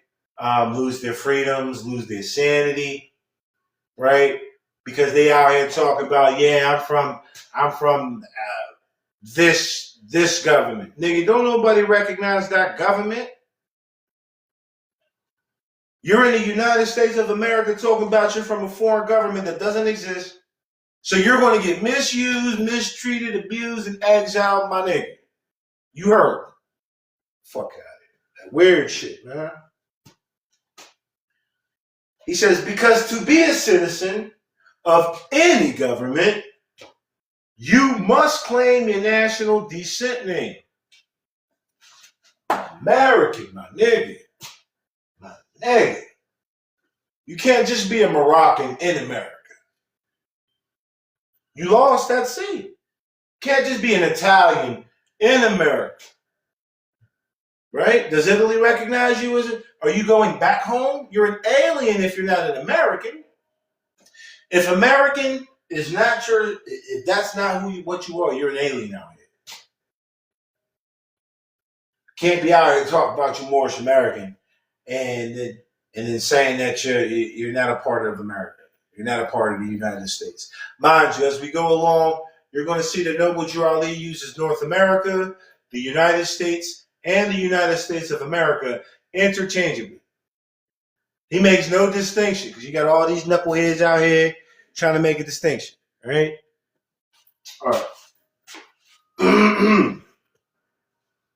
He says, because to be a citizen of any government, you must claim your national descent name. Why? Because they place their trust upon issue and names formed by their forefathers. They place their trust, right? Everybody talk about trust law. Drew Ali just told you the reason why I must claim that I'm an American is because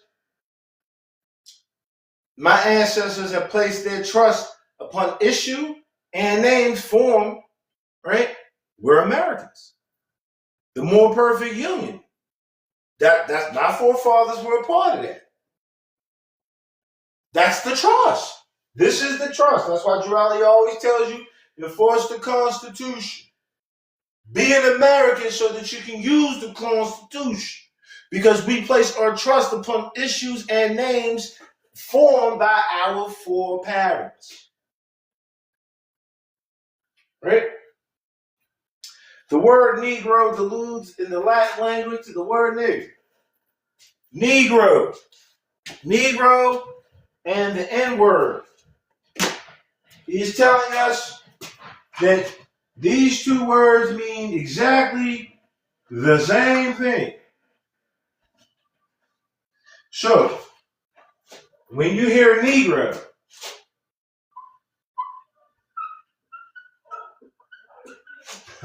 it's the hard R. Right? Negro is right? But what else is Negro? Colored.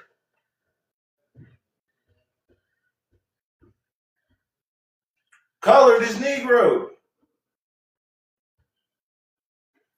Black.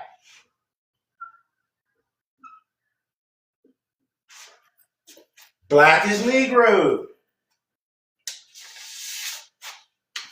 Ethnicity and race form, SF 181. Black or African American.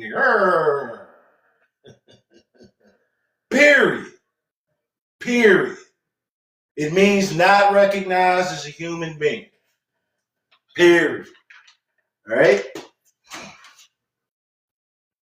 African American, they all mean the same thing. They mean not American. Not anything. That's what it means. All right? The same as the word colored alludes to anything that is painted, varnished, and dyed. D-Y-E-D. Example, this is a white board, but I wrote on it with black marker. It is varnished. It is painted. It is colored. Until I remove it and it goes back to its purest form. It is blemished. It is altered. It is not what it presents itself to be. It appears such a way. But again, once I erase it, it's no longer there as if it was never there. All right. And every nation must bear a national descent name of their forefathers, because honoring thy fathers and thy mothers, your days will be lengthened upon this earth. These names, Negro, Black, Colored, and anything that relates to it today, like Afro-American, African-American, right? Foundational Black American, Black Indian, right? Colored folk, whatever, but it says, and every name, he says, these names have never been recognized by any true American citizens of this day. Now, Ali is telling us that we're American citizens and that we shouldn't be under this classification. But he's telling it to other American citizens so that they can come back to us Moorish Americans and tell us, yo, you know, your man was telling you the truth, right? Yeah, he was telling you the truth. He wasn't just out here bumping off at the guns and shit. Oh, fuck out of here. Invites me to co-host.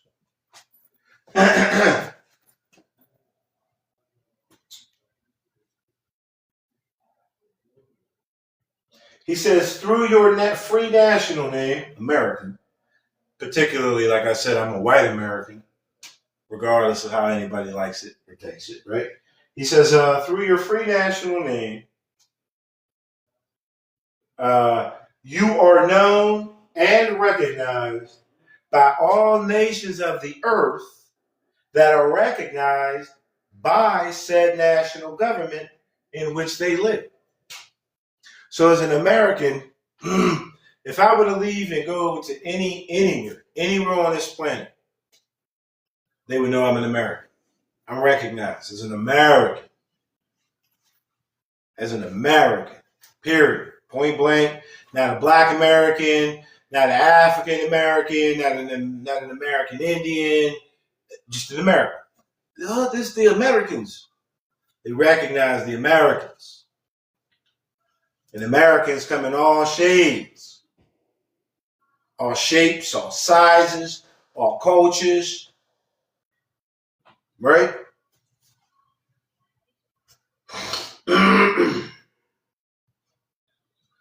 The 14th and 15th Amendments, let me stop real quick. The 14th and 15th Amendments. And I feel like I'm repeating myself because I did this yesterday, but it is what it is.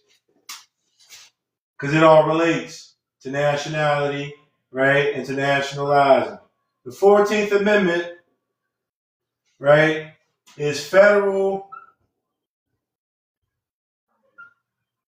citizenship. No state, so no nation. It's just federal, right? The 14th and 15th Amendment. The 15th Amendment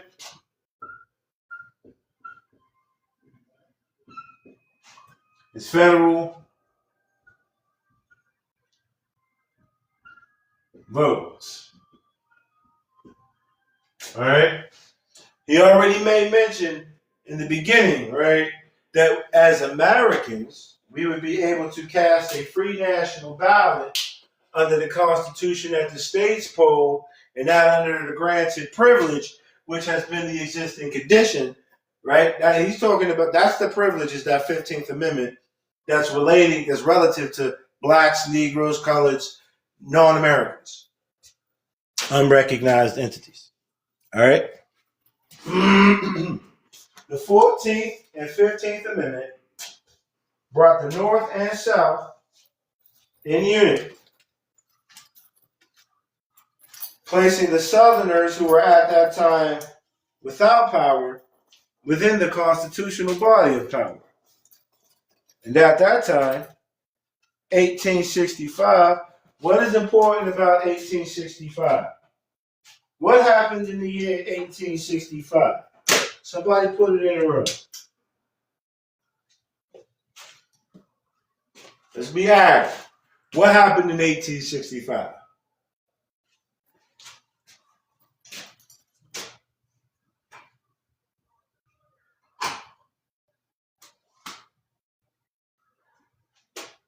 The 13th Amendment. Mind you, 13th is the master number, right? It's the letter M. Anyway, the 13th Amendment abolished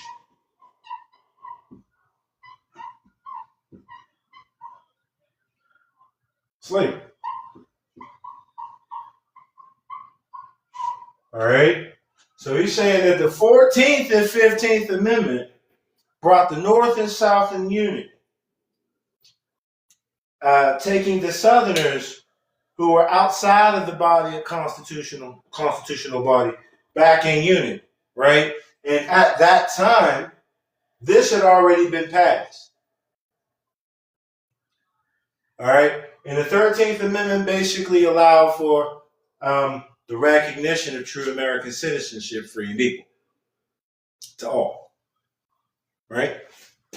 So he's saying, and at that time, 1865, 13th Amendment, abolishment of slavery, the free national constitutional law that was enforced since 1774 declared all men equal and free. So before the 14th and 15th, right, amendments declaring not everybody free, people were already declared free, and slavery, right, which is forced servitude, was already declared null and void in the free world. Right? He says, and if all men are declared by the free national constitution to be free and equal, Since that Constitution has never been changed, right, there is no need for the application of the 14th and 15th Amendments for my people or the citizens. Now, when he says for my people, he's saying that because he's talking to these other citizens. And he's explaining to these other citizens that his people have to learn to be citizens, better citizens. That is the foundation of this whole movement, civics. That's the foundation. And it's been pulled out.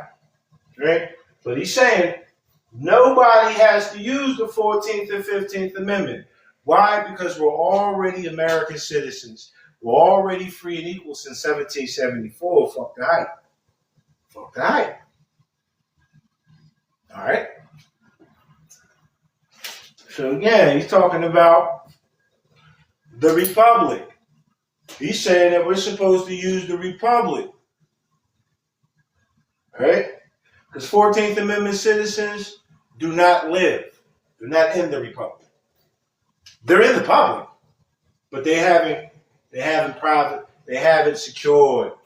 They're unable to secure. All right.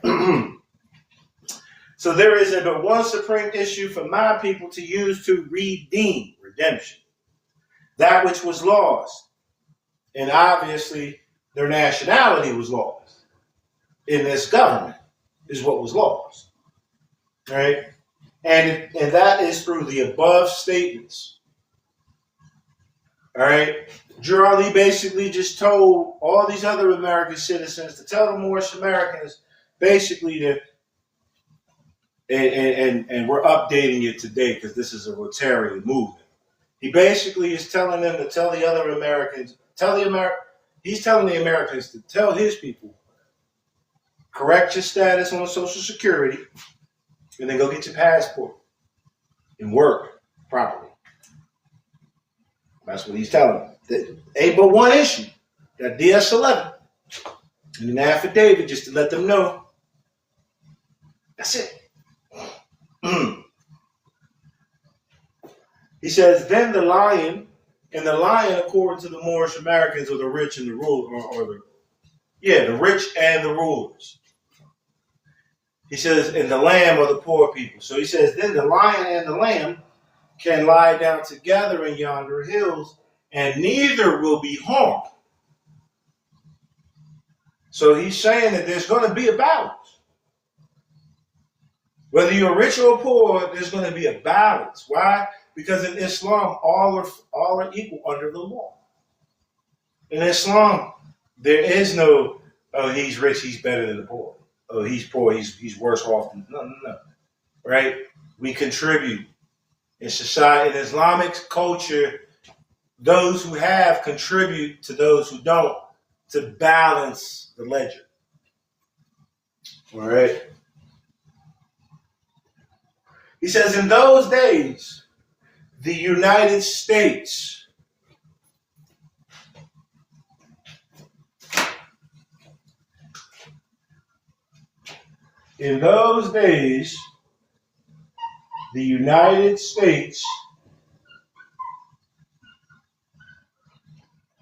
will be,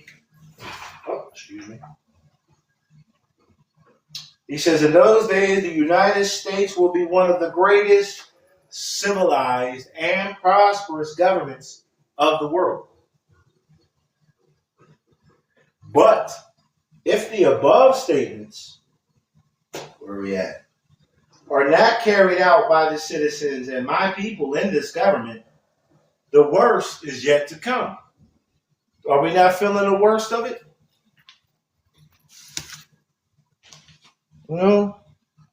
I can't even get upset that there are other American citizens out there who don't wish to talk to the Moors. Because the Moors are out here trying to force some bullshit upon civilized people. You know? They don't want to accept it. They don't want to be one with all. Anyway. He says, because the great God of the universe is not pleased with the works that are being performed. Where? Did I do it again? Yeah, I keep putting the markers in my pocket. Parts of North America.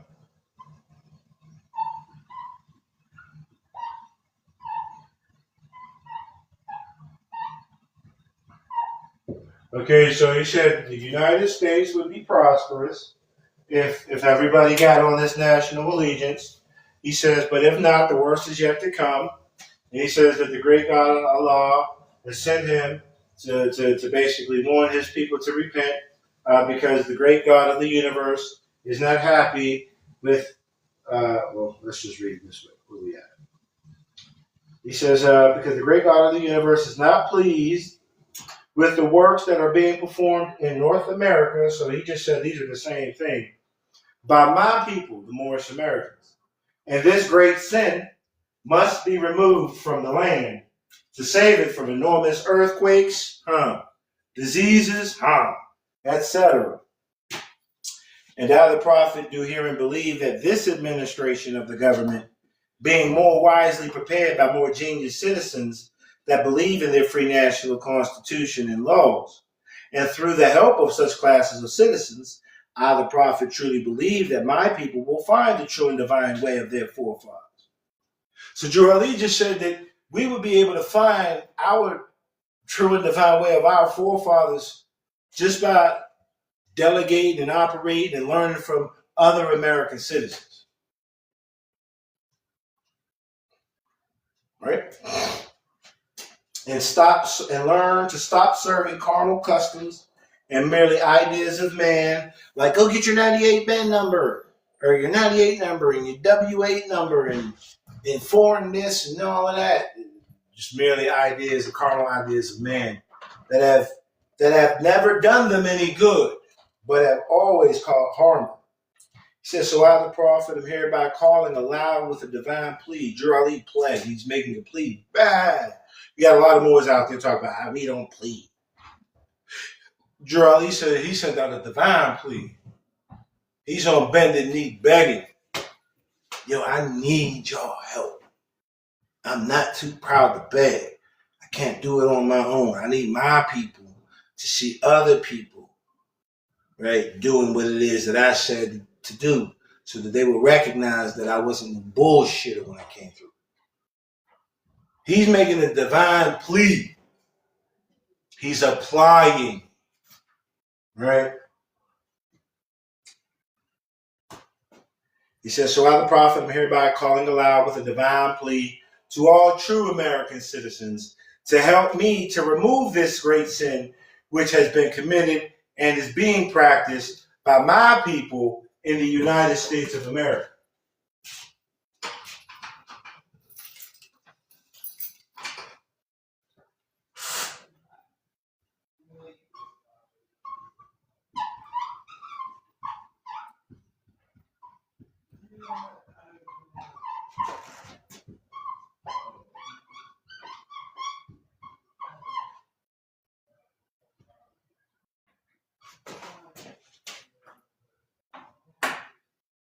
No distinction.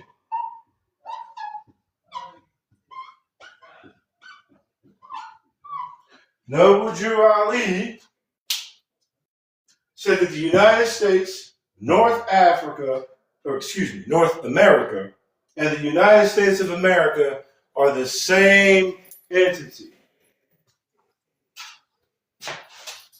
You got a lot of people out there telling you, yeah, the United States is the corporation and America is the land, right? Drew Ali's telling you there's no distinction between the United States, North America, and the United States of America. That's just for you all who are listening to all these other Moors divide this shit up, right? Or whoever you're listening to who's trying to tell you that these things aren't the same. Now, mind you, Drew Ali is speaking about these things. This is after 1913. This is after 18. What did they say? This is after 1870. People say in 1870, you know, they recreated a new government corporation called the United States. Well, Noble Drew Ali was popping off in 1920 something. So even then, he was telling you, even despite all of that, these are one and the same. If you would just get to thinking, you'd save yourself, I promise you. Right? Listen. So I, the prophet, am hereby calling aloud with a divine plea to all American citizens to help me to remove this great sin which has been committed and is being practiced by my people in the United States of America, because they know it is not the true and divine way, and without understanding, they have fallen from the true light into utter darkness of sin. And there is not a nation on earth today that will recognize them socially, economically, religiously, politically, etc., in their present condition of their endeavorment, in which they themselves try to force upon a civilized world, and they will not refrain from their sinful ways of action, and their deeds have brought Jim Crowism. Their deeds have brought segregation.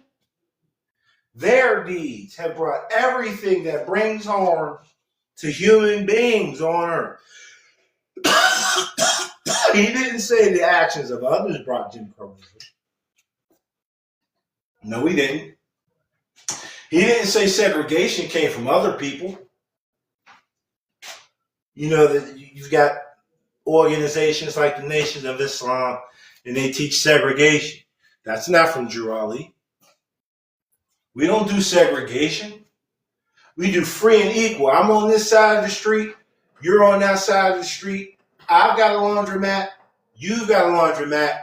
The people can choose which laundromat they wish to come to. Not segregation. Not, oh, well, we're just going to, no. This is not a for blacks or for whites only thing. When you see Asians working in their restaurants, they have Asians employed. Doesn't mean, hey, look, we're segregating ourselves from the rest of the people and we're just feeding our people. No, we're employing our people, but we are producing products and services for everybody. You can have your diner over here and their diners over there. The people are free to choose. He says, and they fought the Southerner for all these great misuses.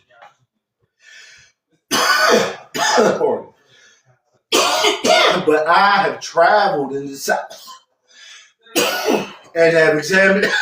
Gee, fella, yes, sir?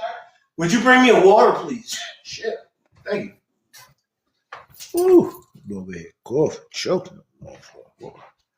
He says, and they fought the Southerner for all these great misuses. But I have traveled in the South and have examined the conditions they're thinking. And it is the works of my people continuously practicing the things which bring dishonor, disgrace, and disrespect, to all. Wait.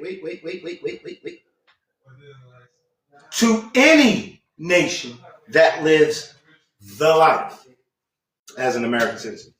Let me read that part again. But I have traveled in the South and have examined their conditions there, and it is the works of my people continuously practicing the things which bring dishonor, disgrace, and disrespect to any nation that lives the life.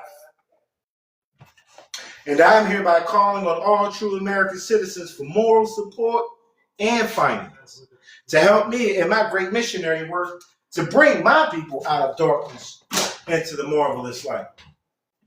So Drew Ali was asking for finance and moral support from all Americans to help him get us back on track. And to this day, you still got Moors out here practicing everything that brings disrespect, disgrace, and dishonor to any nation that lives a life.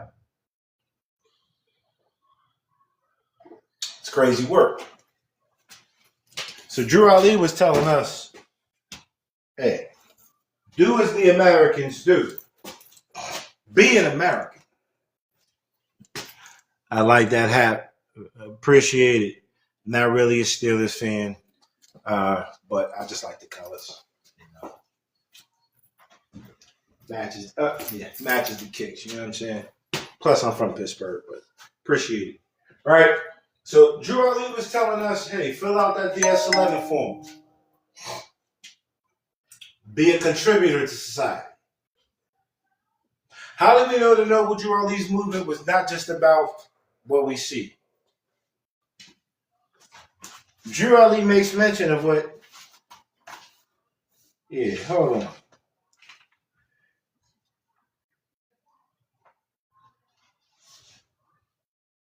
Here.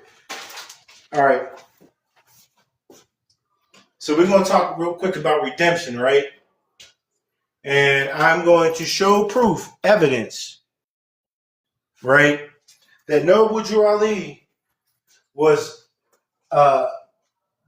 teaching us banking, right, and preparing us, right, for 1933, for 1929 and 1933. And I'm showing you this to show you that, hey, look, Moorish Americans, we're not supposed to be doing all this reckless shit. No, we're supposed to be working within the emergency banking powers, not against it. Listen, this is called Think This Over, You Moors. In this, Drew Ali is outlining the banking, the finances.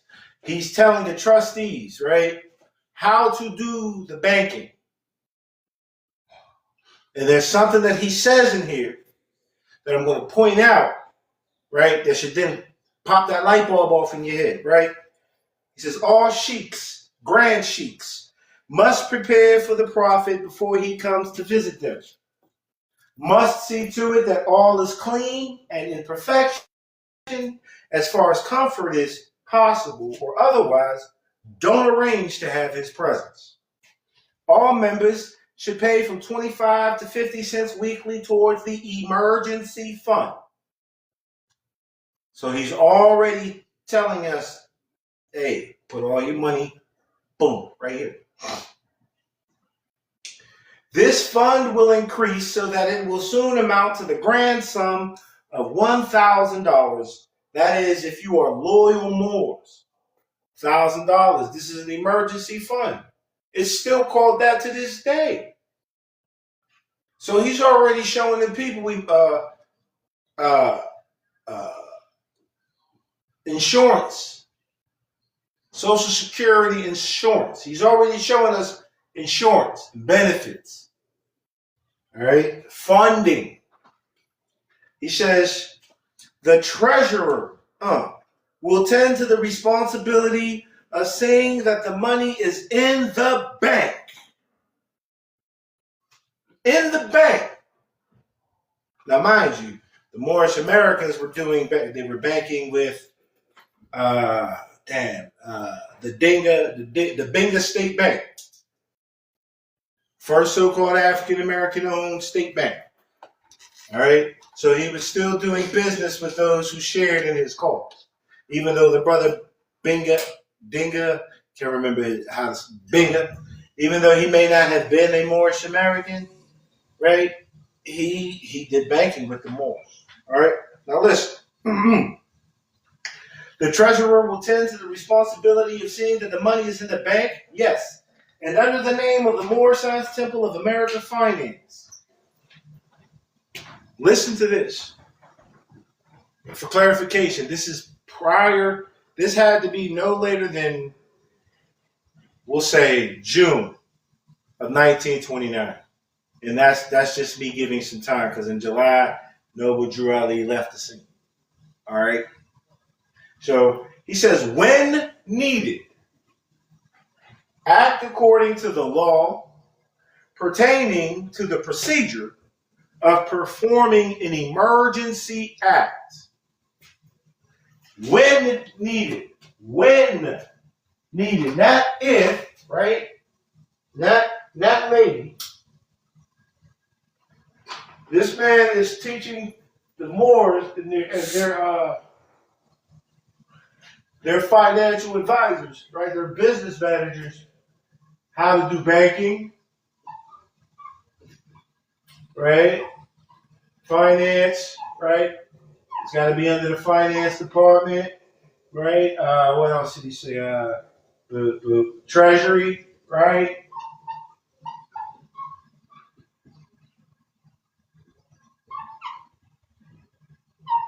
Right? U.S. Treasury. He says, and when needed, act according to the law for performing the procedure of an emergency act. So what type of act? Emergency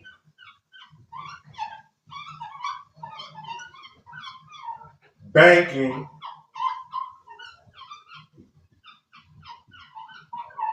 relief act. What are those? What do we know about that? We know HJR 192,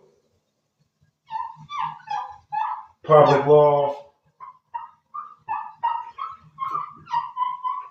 7310, etc., etc.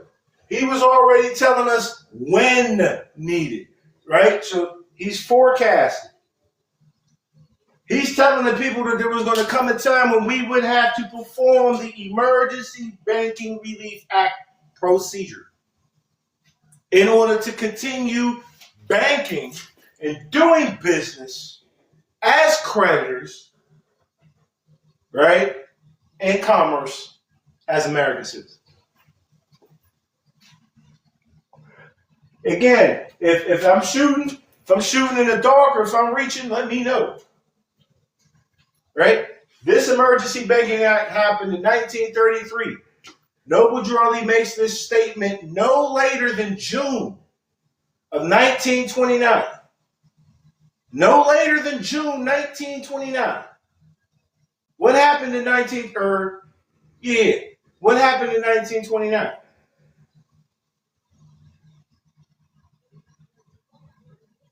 All right? That was the economic collapse. That was the reset. That was when all of the finance of the people went to the government. He's already oh shit, these spiders are everywhere. Nigga, you just want to be all in my shit, bro? My bad. Where you at? Where you at? You was just there, bro. Alright, you must have rolled back up. Absolutely. Stay up there. Alright. So that's not where the hat. Oh, okay, I see him. He chilling. Chill up there. Stay up there. So again, Noble Drawley was getting us ready because he was aware, right, that the banking system was going to change, right? If he was not a prophet, he would not have been able to prophesy or forecast. I'm trying to get it right. Part self, y'all. All right, I guess that's cool. All right, let me get back to it.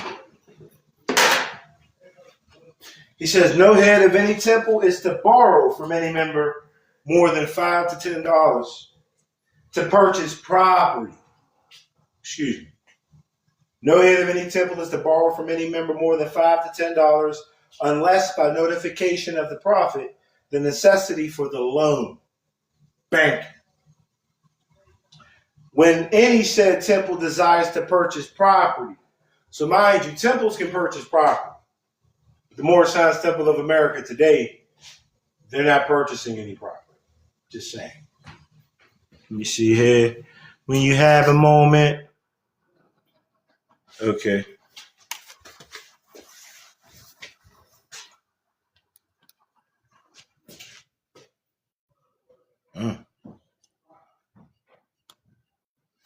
Hey. But it's going to change every time I come back into the picture. See that?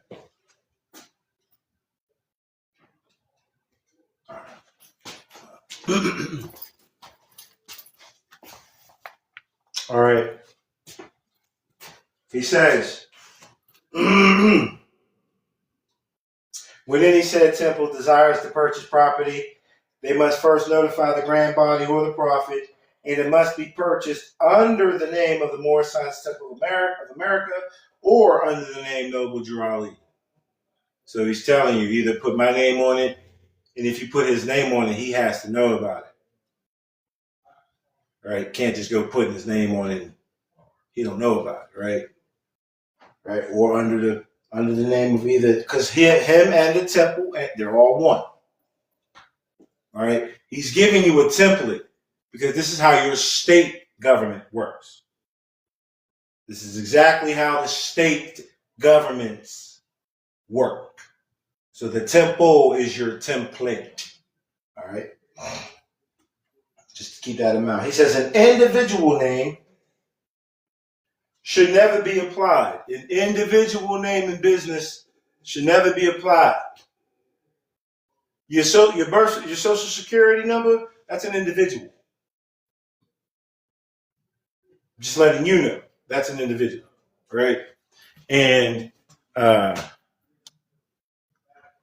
your passport, that is someone who is organized. That's somebody who's part of the nation, not by themselves or independent. Not an individual. A corporation, but not an individual. All right. A corporation, fuck what all them niggas is telling you it means. A corporation means it's a body for everybody to be partaking. Like Jesus is the body, right? All right. He's the corporate. It's the vessel. It's the name of the person in which everybody as one does business. That's all he's talking. That's all that shit's talking about. You gonna sue? Okay. Can't sue me. Sue the business. Sue that person. I have limited liability. Why? Because I'm one part of the whole. I'm not a sole proprietor. It's not just me working for myself. Right? He says an individual name should never be used. Keep that in mind, right?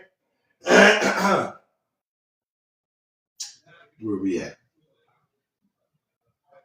He says, I, Noble Drew Ali, am responsible for all finance. So therefore let I, the prophet, know what is on me.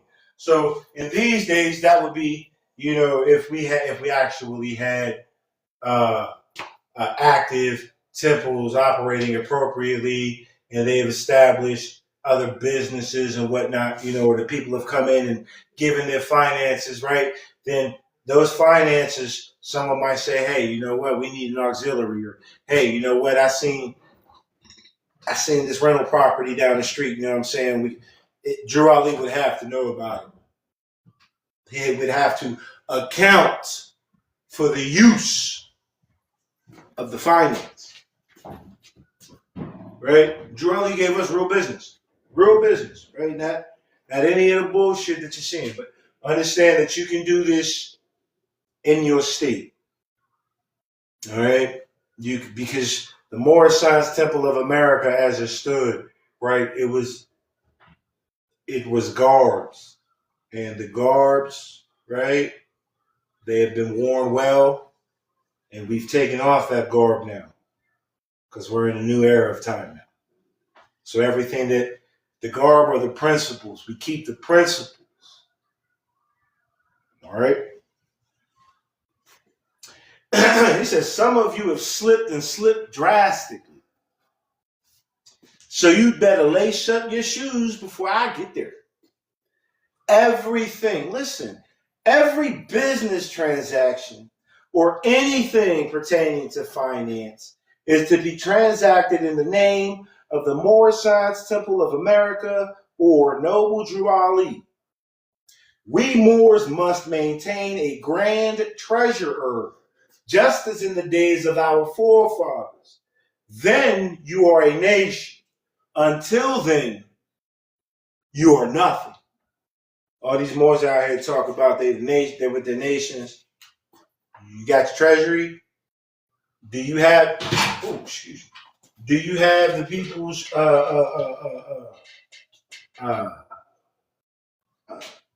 gold? Well, do you have the commercial power of the people vested so that you can go out there and use that to do things that, just like every other nation? No, no. We're supposed to be out here gathering all our finances and saying, hey, you know what? Let's get that property down the street, and we can set up whatever the case may be, and we can go for government funding and grants and things of that nature as well because we're operating commercially appropriately, properly, right? And we have the white status and all that's it's on paper. White status. Oh yeah, we ain't getting redlined here. We don't have that black Negro. We're not getting stuck over like they did the Black Star Line. Right?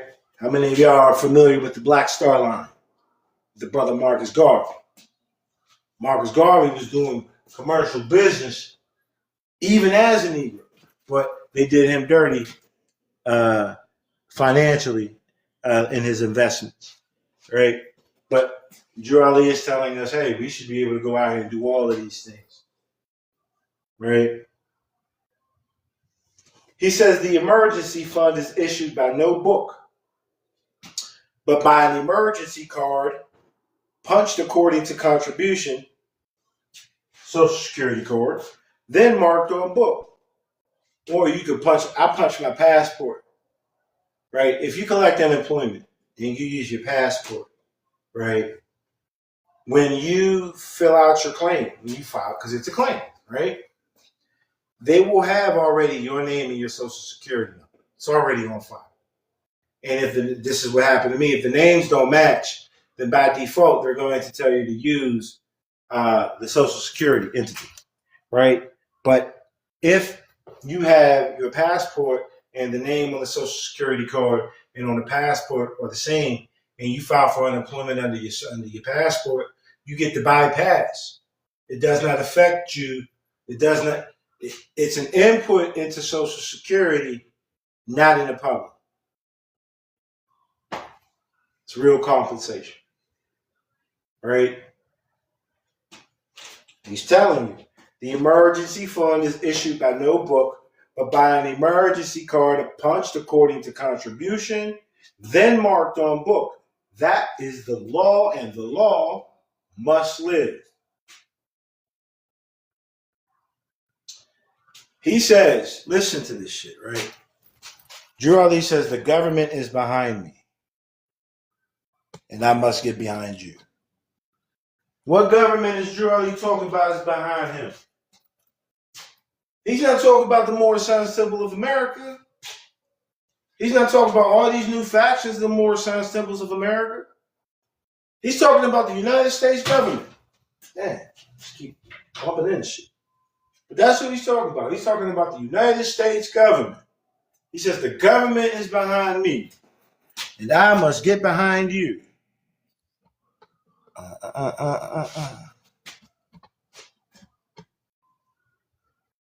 Right. You know what? Give me a second. Do this. So I'm gonna keep blood.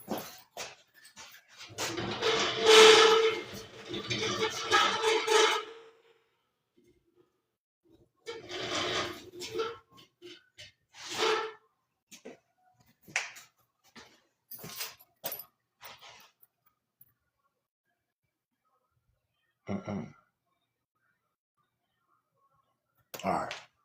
No. My bad, y'all. I gotta get this shit right.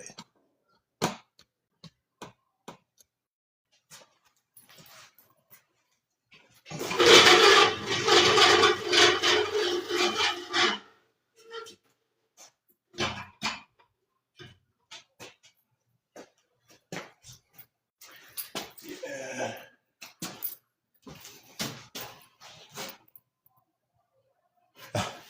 So as long as I'm close to it, it's just gonna pick up my gleam.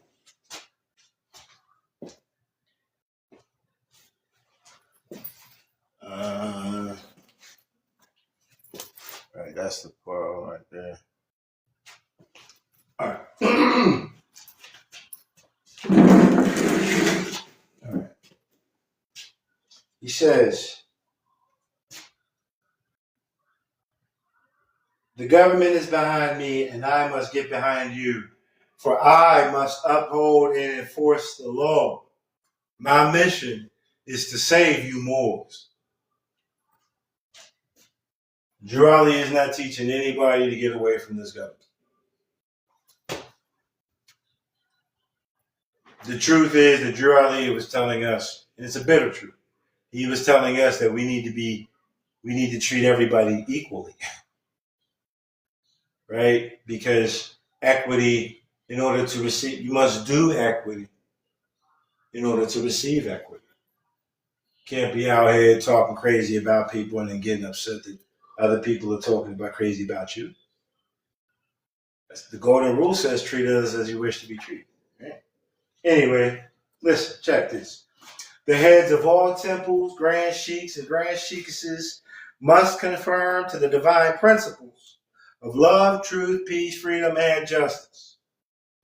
They must live the life of the life.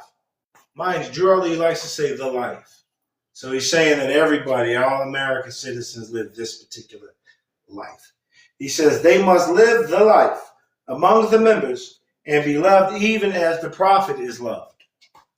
They must not practice the principle of segregation among any group in his or her temple.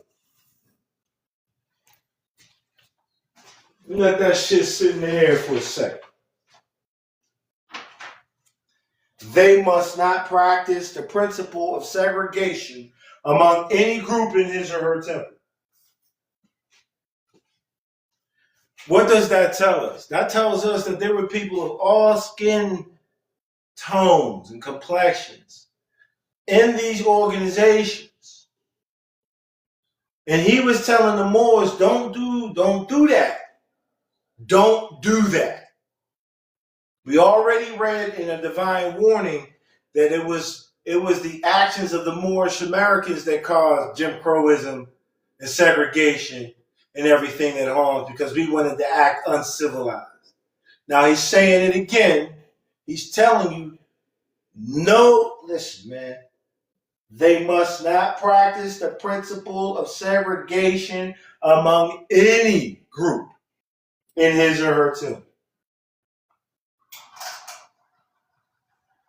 So what's that mean? That means that Moorish Americans aren't all dark-skinned people. For one, membership was not just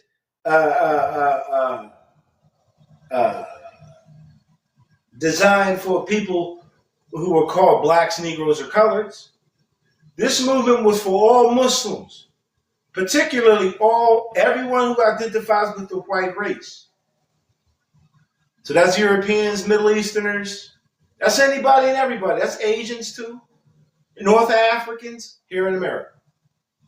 SF 181. All right? Let it be he or she that is head of any temple of the Moorish Sons Temple of America, that if there should come any grievance that cannot be settled by the head, notify the prophet at once. So he's saying, don't take shit into your own hands. If there's any disputes and shit, bring it. That's like saying, don't be a vigilante. Right? If there's real issues, take it to the head of the organization. All right? That's all he's saying.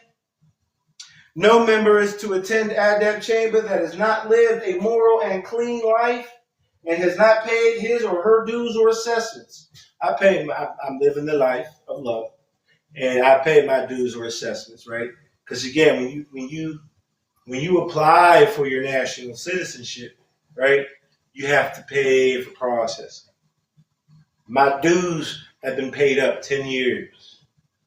That's just on the national front. All right, but I have to do that within any organization that I find myself in, right? He says, no member is to attend adept chamber. And adept chamber is basically, hey, let me show you where the money's at. Anyone who can touch the money or the commerce, they're in the adept chamber. That's what the adept chamber is supposed to be about. Because the adept chamber is the chamber of chancery, it's the chamber of commerce. It's the innermost chamber. It's where all the value is established. You meet Allah in your heart.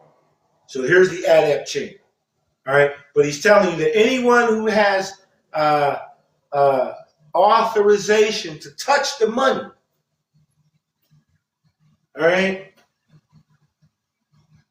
no member is to attend that chamber that has not lived a moral and clean life and has not paid his or her dues or assessments, providing that he or she is working or able, cannot consider himself immoral.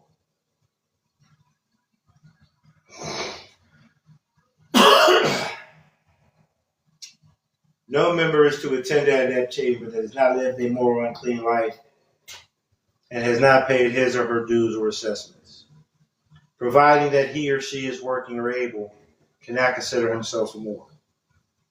So if you're working, he said working. If you're working and you're not paying your dues, right? You can't affiliate yourself with these people, with this group of people.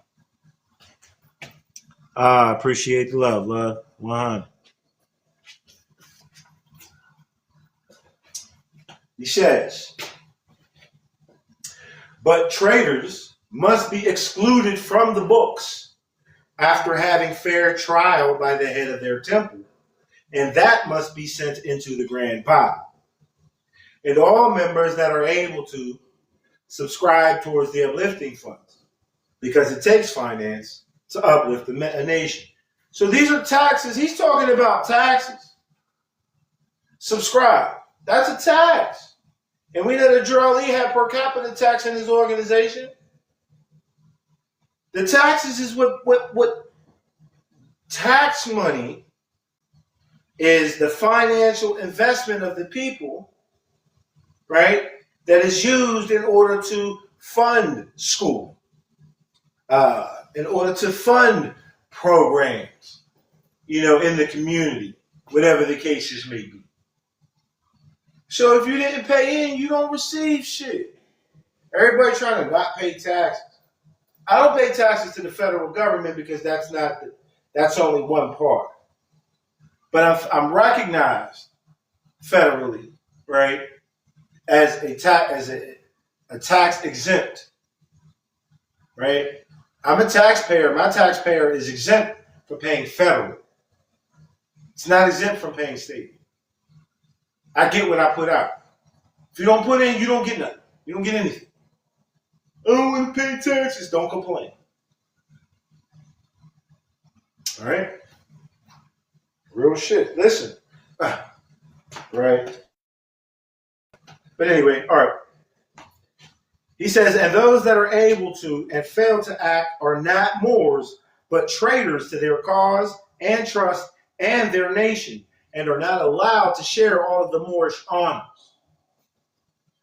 And the penalty is embezzlement of the faith of our creed. All heads of all temples must observe these laws. Niggas is out here embezzling. Still, to this day. They're embezzling. Did you know that nowhere that I'm aware of can I walk into a Moorish Science Temple of America, pay my dues, and then be employed under any other business? As it stands today, the Moorish Science Temple of America is the only business that the Moors have.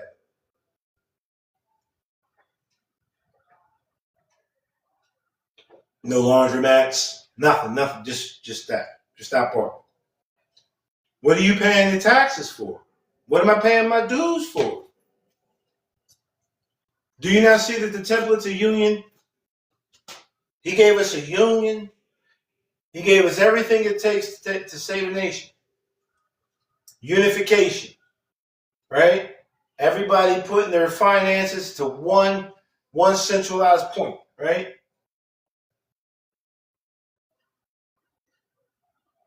Again, Drew Ali gave us a template and then let us know that, when needed, act according to the law for performing the procedure of an emergency act, man.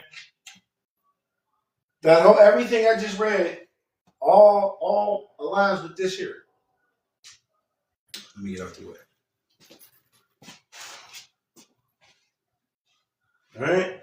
All of this deals with nationality. All this deals with citizenship. This deal, yeah, that's what I was trying to get to. All this deals with business. All right? I'm going to show you that Drew Ali was teaching us business. All right? What does he say about it?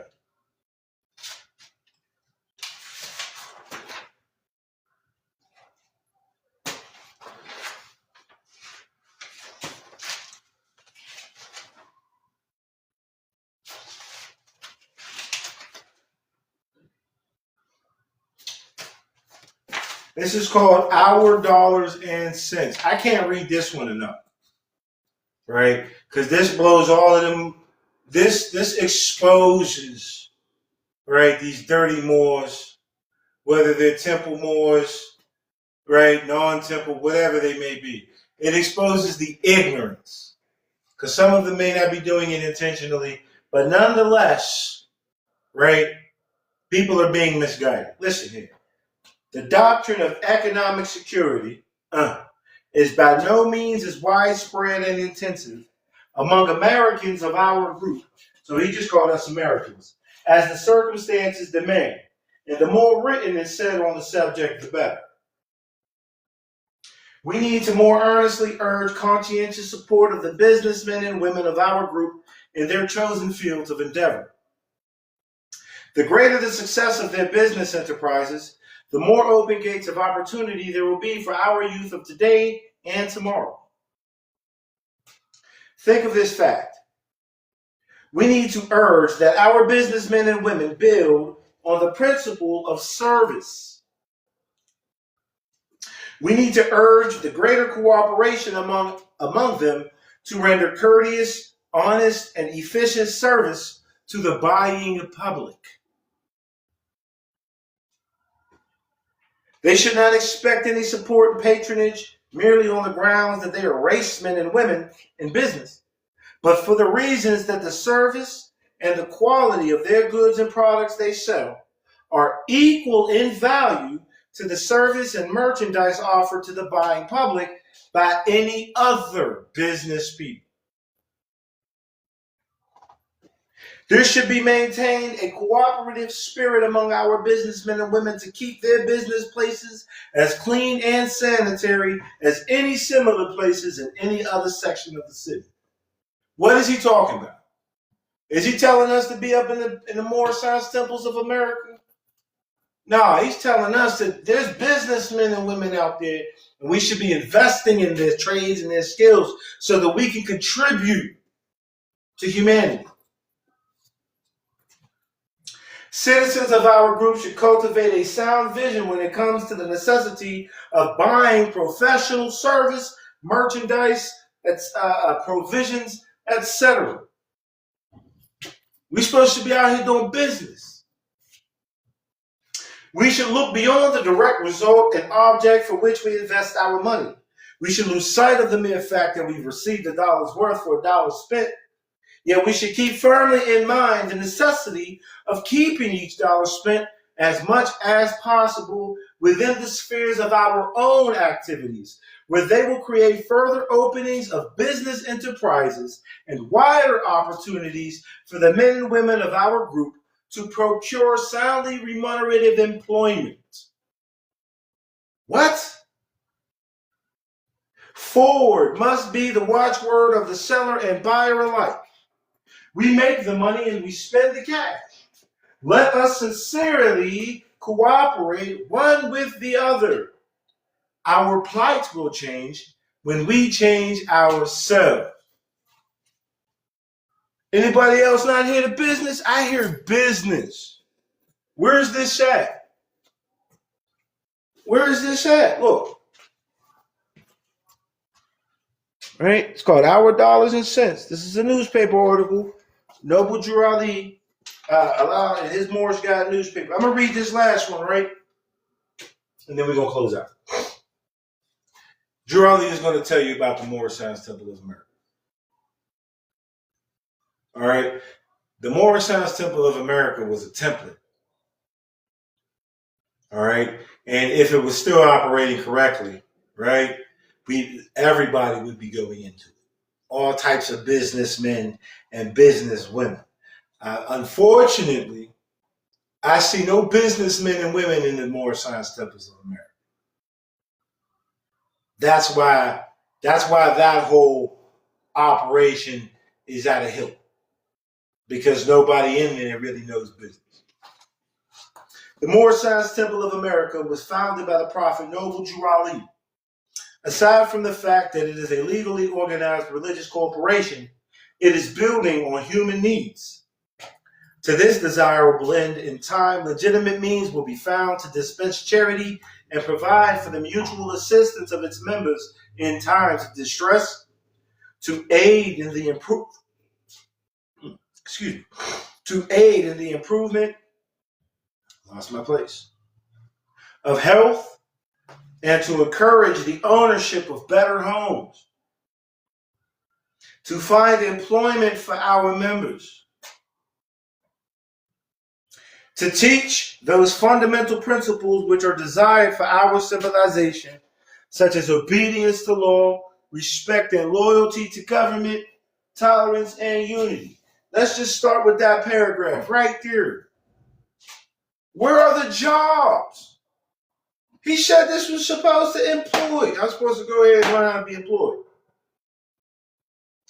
The Moorish Science Temple of America is supposed to be in time, right? In time. Once the people actually are doing it right?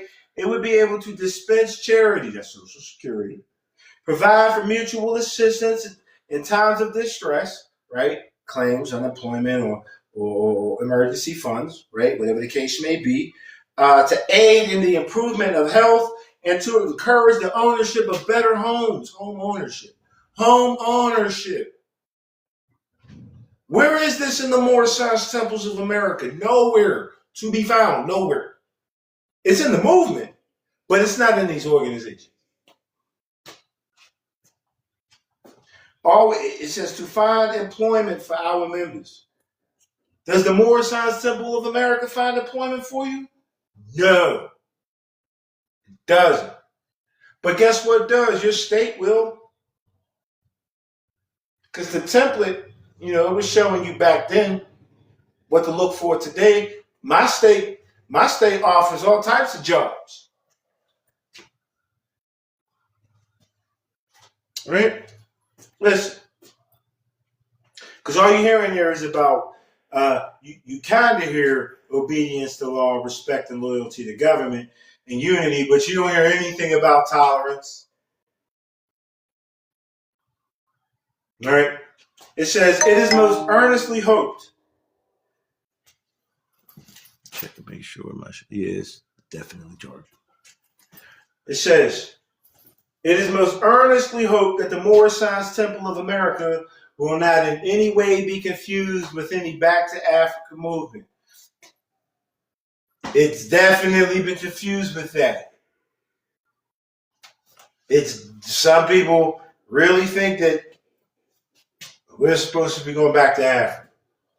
And the Moorish Science Temples of America are not vocal, right? They're not vocal to say, hey, that's not what we're about. They only ever say anything when you got these radicals out here doing some shit, and the other citizens will then go to these temples who are docile as ever, right? And then they'll say, oh no, they're not with us. But where's the tolerance any other time?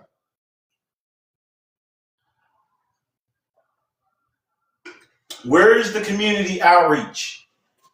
Because I've seen more of these rebel Moors, unfortunately. I've seen a lot of these rebel Moors do more for their communities than any of these temples do. I'm not saying that the temples haven't done it. I'm saying that there's nothing in the public for me to even say, hey, look, yeah, the Moorish Science Temple, branch number, whatever, blah, blah, blah. Right, yeah, I was able to go there and, give me some food. I know the one out in Arkansas. I know for a fact that the Moorish Science Temple of America in Arkansas helps the people. I know that, food-wise. Just saying. He says, such is not important insofar as American citizens of our group colonizing Africa are concerned. The Moorish Science Temple of America is not teaching about all of these Moors who came over here and stole and did this and did that, right? We're not even worried. We honored our mothers and fathers over there, but we're Americans.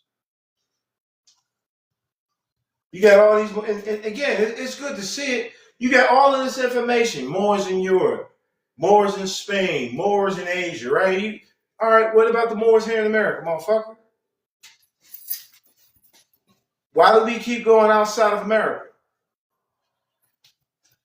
This is not a back to Africa. We are Pan-American. We're not Pan-African. We are Pan-American. When you hear Moors out there talk about, oh, we're Moroccan subjects, they're Pan-African.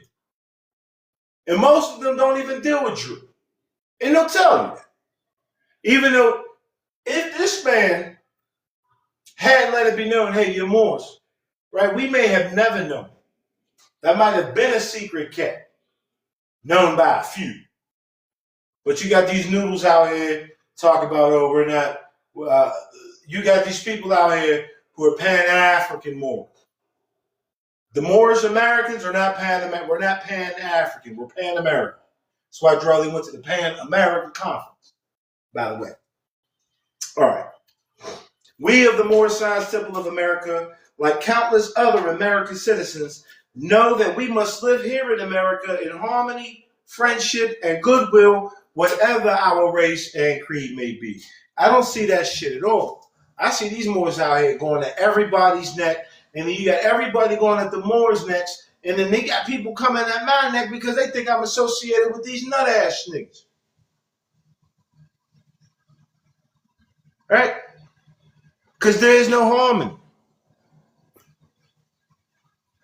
Drew Ali's Moorish Americans, right, know, like countless other American citizens, that we must live together here in America in harmony. Harmony. Friendship. And goodwill, whatever our race and creed may be. That does not sound like we supposed to be out here at war with every fucking body. Oh, the Christians this, the Hebrew Israelites that, and the Native Americans. No, we don't do none of that. We don't do any of that.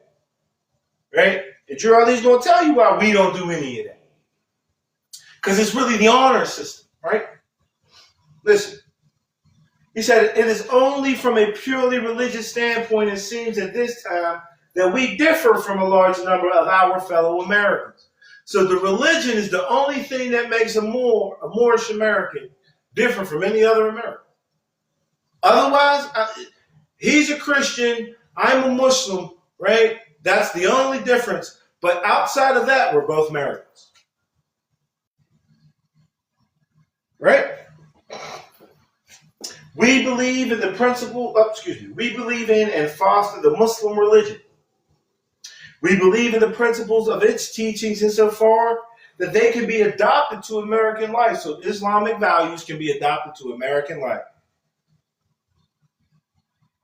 All right, just like Christian values, just like everybody's values can be adopted, the Muslim laws can be adopted. And in Islam, equity rules. You heard me? All right. Trust law, real trust law, is expressed in equity, Islamic. Not to say. Anyway, he says, we feel that the Christian religion is all right for those who prefer it. So I shouldn't be out here telling everybody, hey, yo, you're wrong. They already think I'm wrong, but they have the tolerance, right? They have the tolerance and respect to say, hey, you know what? La condeno con validin. Right? La condeno con validin. To you be your way, and to me be my way, because I don't believe the way that you believe. And you're not going to believe the way that I believe. And I'm not going to believe the way that you believe, vice versa. So you go your way, I'm going to go my way, but we can still live in unity here. Why? Because every religion is supposed to be treating of equity, honor, acceptance, tolerance, and unity. All right? He says, we feel that the Christian religion, is all right for those who prefer it. In America, religious freedom is guaranteed all under the Constitution. So again, he's enforcing the Constitution. That's your First Amendment right that he's expressing right here. Religious freedoms, right? We are interested in freeing ourselves and our children from the greatest plight, economic slavery. Now, if you recall the last statement that I read from Noble Drew Ali, he says, our plight will change when we change. And now he's telling us what that plight is, right? We are interested in freeing ourselves and our children from the greatest plight, economic slavery. So he's like, yeah, we really here to do business, right? We believe this can be best done by encouraging, patronizing, and establishing our own business enterprises and cultivating our own acres of land. This is what the Moorish Science Temple of America is supposed to bring. But this is what your state brings. Understand that. This is the template.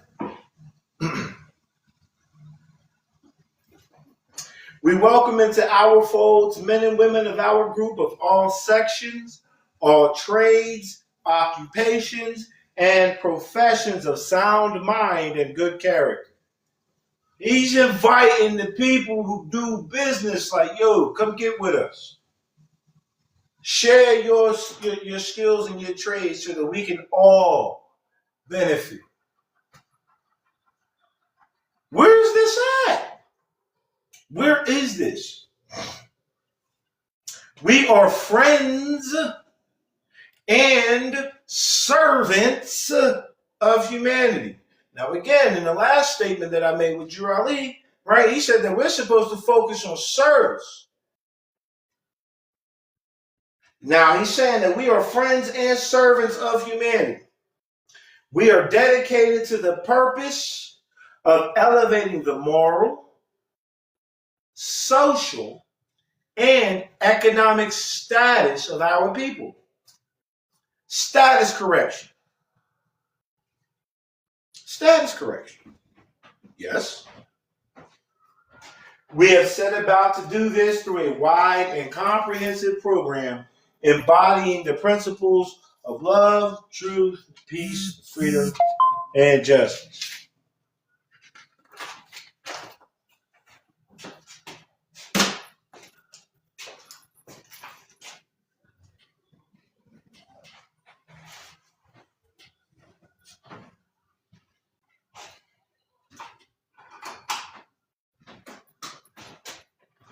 SF 181 tells you, it gives you your race and ethnicity.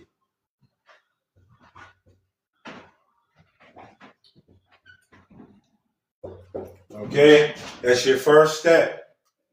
Oh, damn, I don't even know if y'all can really see that.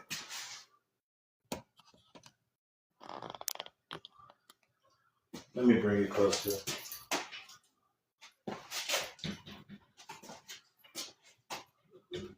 All right.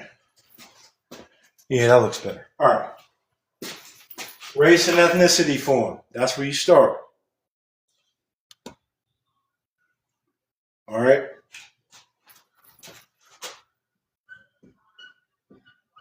SS5. Now you get to pick your citizenship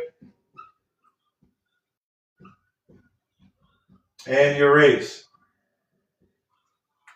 through the SS5. All right. Now that you've got that, right, and that's your social security card and all that's your legal, that's your minority person. Now you're going to grow it up, right? You're going to claim it, right? You're going to claim it. Now you got your DS11 plus affidavit. You are now a national citizen.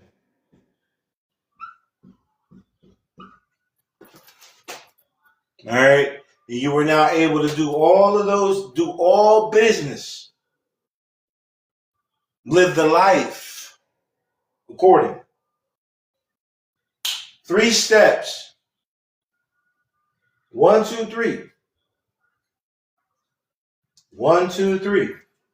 Now, everything that we just went over, you're able to get into that the right way because you're verified, you're certified, you're authenticated, you're recognized.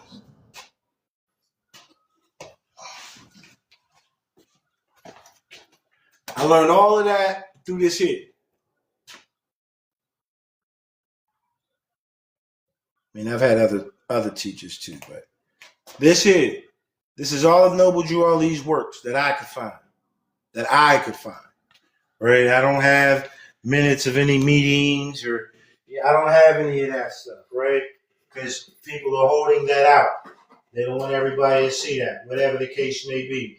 But everything that I can find in the public, I studied, right? And Drew Ali, some of his statements, like get yourself a good European education and this movement can use you, right? I took those statements, right, and I studied into them. And I said, you know what? Drew Ali was basically trying to show me that I need to be doing what all other Americans are doing. Right? None of that hocus pocus shit that people are selling you right now. None of that. None of that, y'all. All right. Let's see. Appreciate you all for coming. Would anybody now like to come up and speak? I know excuse me, a while back the brother did. I don't know if he's still in the room, but now I'm willing to talk to anybody and everybody about whatever the case may be. What do we wish to speak about now? All right, I've given you everything that I could about the nationalization process. To nationalize means to take that which is yours that is in the private and to give it to the government for public use. Administrative easement. All right, that's all it is. Again, all these people telling you something else, all they're doing is getting you to spend your money, and then they're even, I say caveat emptor, buyer beware, know what you're getting into before you get into it, right? But they got y'all people out here basically crashing out. Y'all are acting as test tube dummies. They're putting back. They're telling you to go do processes to see if it works, but they're telling it to you as if it's a sure thing. And then you go out and you try all of this stuff and you get locked up and hey, you can't reach them. Can't reach none of them. Can't call them niggas and say, hey, look, I need help. They done took all your bread and now you're in jail. Talking about, oh, what did I forget to do? I didn't do something right. Yeah, you're right. You following niggas shit without doing your own research. You're not asking them how did it work for them. Show me. I'm showing y'all. I'm as transparent as I possibly can be. Right? I'm being as transparent as possible. I'm not hiding anything from y'all. Right? I can tell you only what I know. I'm not saying I know everything. I'm saying I know what the fuck I know. I'm saying when you're going out there and you're trying to be a national and all of that, right? And you got people telling you to do all this extra shit, and you're not doing enough observations for yourself to see if these motherfuckers did it before you. You know? Right? Niggas out here telling you to go get this and do that and secure this and create that and do this. All right, cool. Now Now, how do I operate in commerce? Oh man, you gotta go and study. Oh, hold the fuck on. What are you doing? You know? Or you got some of these finesses, they tell you shit like, yeah, man, I'm gonna show you how to not use money, right? How not to use these money. You're gonna use your securities, da, da, da, da. You know what I'm saying? But you gotta donate money to me. Donate me the money and I'll show you how not to use it. Have you out in tour, right? I'll show you how not to use the money. If you give it to me, you shouldn't be having it. If you just believe anything that I fucking said, then hey, I got a bridge. What they say, I got a bridge in New York I can sell you, right? Cause it sound good. Shit sound good. You know what I'm saying? That ain't it, y'all. That ain't it. I'm telling you, I've watched people lose their homes. I've watched people lose their families, other kinds of property. I've watched a brother lose his mind, and then inevitably he lost his life. All of it is misinformation of what it means to be a Moorish American, national, and commercial corrections and shit like that. I lost three automobiles. I lost three automobiles following behind motherfuckers because shit sounded good. I don't have a car anymore. I gotta go get my L's because I understand now. And I understand how to do it now. Right?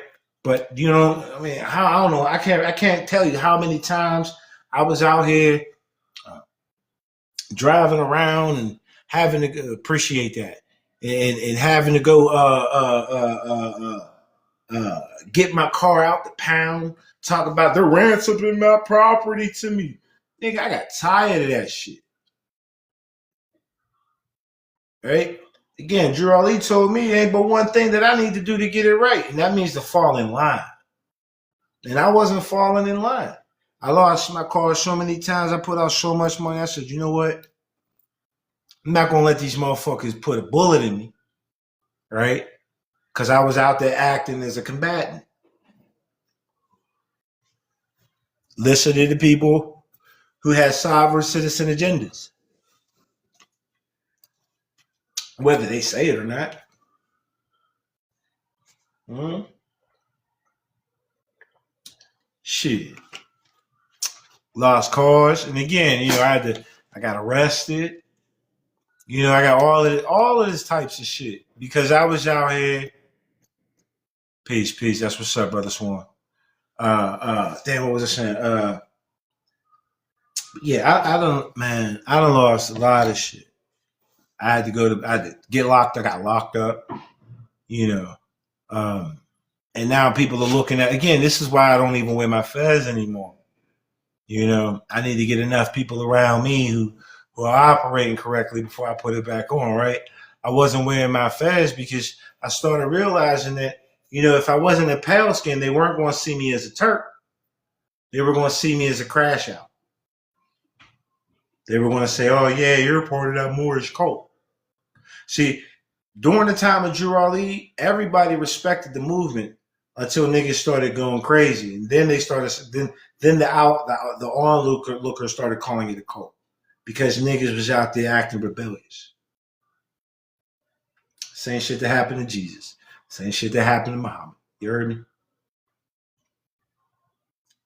Right? So anytime I got my fez on, because of my complexion and because I'm aware that people just aren't aware, right? Automatically. If anybody has heard anything about the Moorish Americans and they see me with my fez on, immediately they don't know about the truth of the matter. All they know is what they've observed, right? And they're going to identify me as some type of extremist. Period. Because niggas is out here doing stupid shit. You know what I'm saying? And selling y'all with it. I remember this niggas in Chicago right now, right? Sitting on the corners of Chicago. They ain't riding no whips or nothing, but they sitting on the corners teaching you about what you need to be doing. What the fuck is they doing? They're sitting on the corners.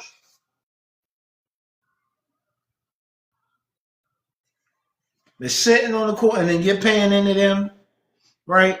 And then over time, you see them. They got their, they got now they're in the crib, and they got their flags and rat turbans, and they telling you about other people's books and shit. Them niggas ain't nationalized. Them niggas are not doing. They are not on any record getting money. They're getting money from you. Buy this, buy that, buy this, buy that. Commission. You know what I'm saying? They're getting the notes, but they're telling you, oh yeah, you shouldn't be using them. Like, come on, y'all. Come on, y'all. In our reality, licenses are necessary. All right? You can get a license with your social, or you can get a license with your passport. One license is a privilege, and the other is authorization. Right? Everybody in the Moorish Divine National Movement that was the head of any temple or whatever, right? They had license. Drew Ali had a charter, license to do business. Drew Ali had a chauffeur, license to drive. Come on, man. Come on, they really pulling y'all away from the truth. It's crazy. And I hope it's crazy to you.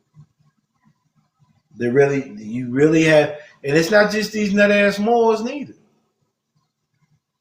All right, there's all kinds of people telling you you're not in America, telling you Rage Against the Machine, right? If you really were to consider the Matrix, right? There were actually 4, right? If you consider the evolution or the gradual steps that Neo took from 1 to 4, you'll see that by the 4th, he embraced everything. He accepted it. He contracted with the government. While everybody in Zion was warring and crying and getting ready to die because they didn't want to, they weren't willing. They weren't willing to act in honor, right? Neil went over there and said, "Fuck all that, man. Yo, if I can basically, right? If I can stop this federal agent, right? If I can stop this grown up who's using their social security number, right, from adding to the national debt and just not doing business properly, will the government allow for myself and those like me, right? Because he was acting as basically an attorney general, right?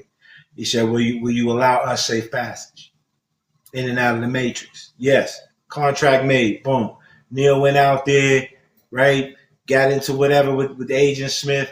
Agent Smith was going over what he thought was right. And in the end, Neil he gave it all up. It was born again. That's why it was called Matrix Resurrection.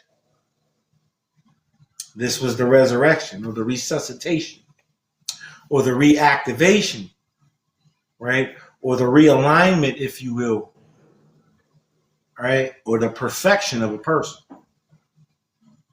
He merged. Wasn't there a merger there?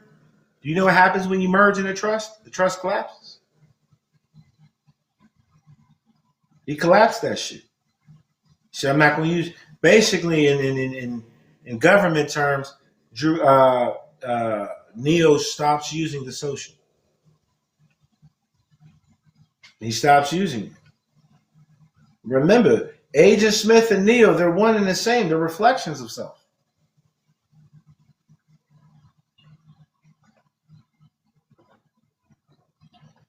Neo basically dethroned the lower self, placed the higher self above, and reigned supreme. And because he did that, everyone who shared his same condition was also able to do as he had done. Sound like Jesus talking about all these things I've done, all men can do, and even greater works. That's what it sounds like to me, right? The sister Sophia, I think her name is like even Sophia Moore or some shit like that. But the sister Sophia, She said that Neo is Jesus Christ, right? She said the sister who wrote The Matrix also wrote The Terminator, right? And she's saying that the Terminator is actually not the past, but the future, right? And she said that John Connor, JC, Jesus Christ, these are her words. She's saying that John Connor is basically Neo in the future. JC, you are the Christ. You know what I'm saying? Man, that was a lot, but I'm thankful to get it off to y'all, right? And I'm very glad that my phone is charging while we're doing all of this.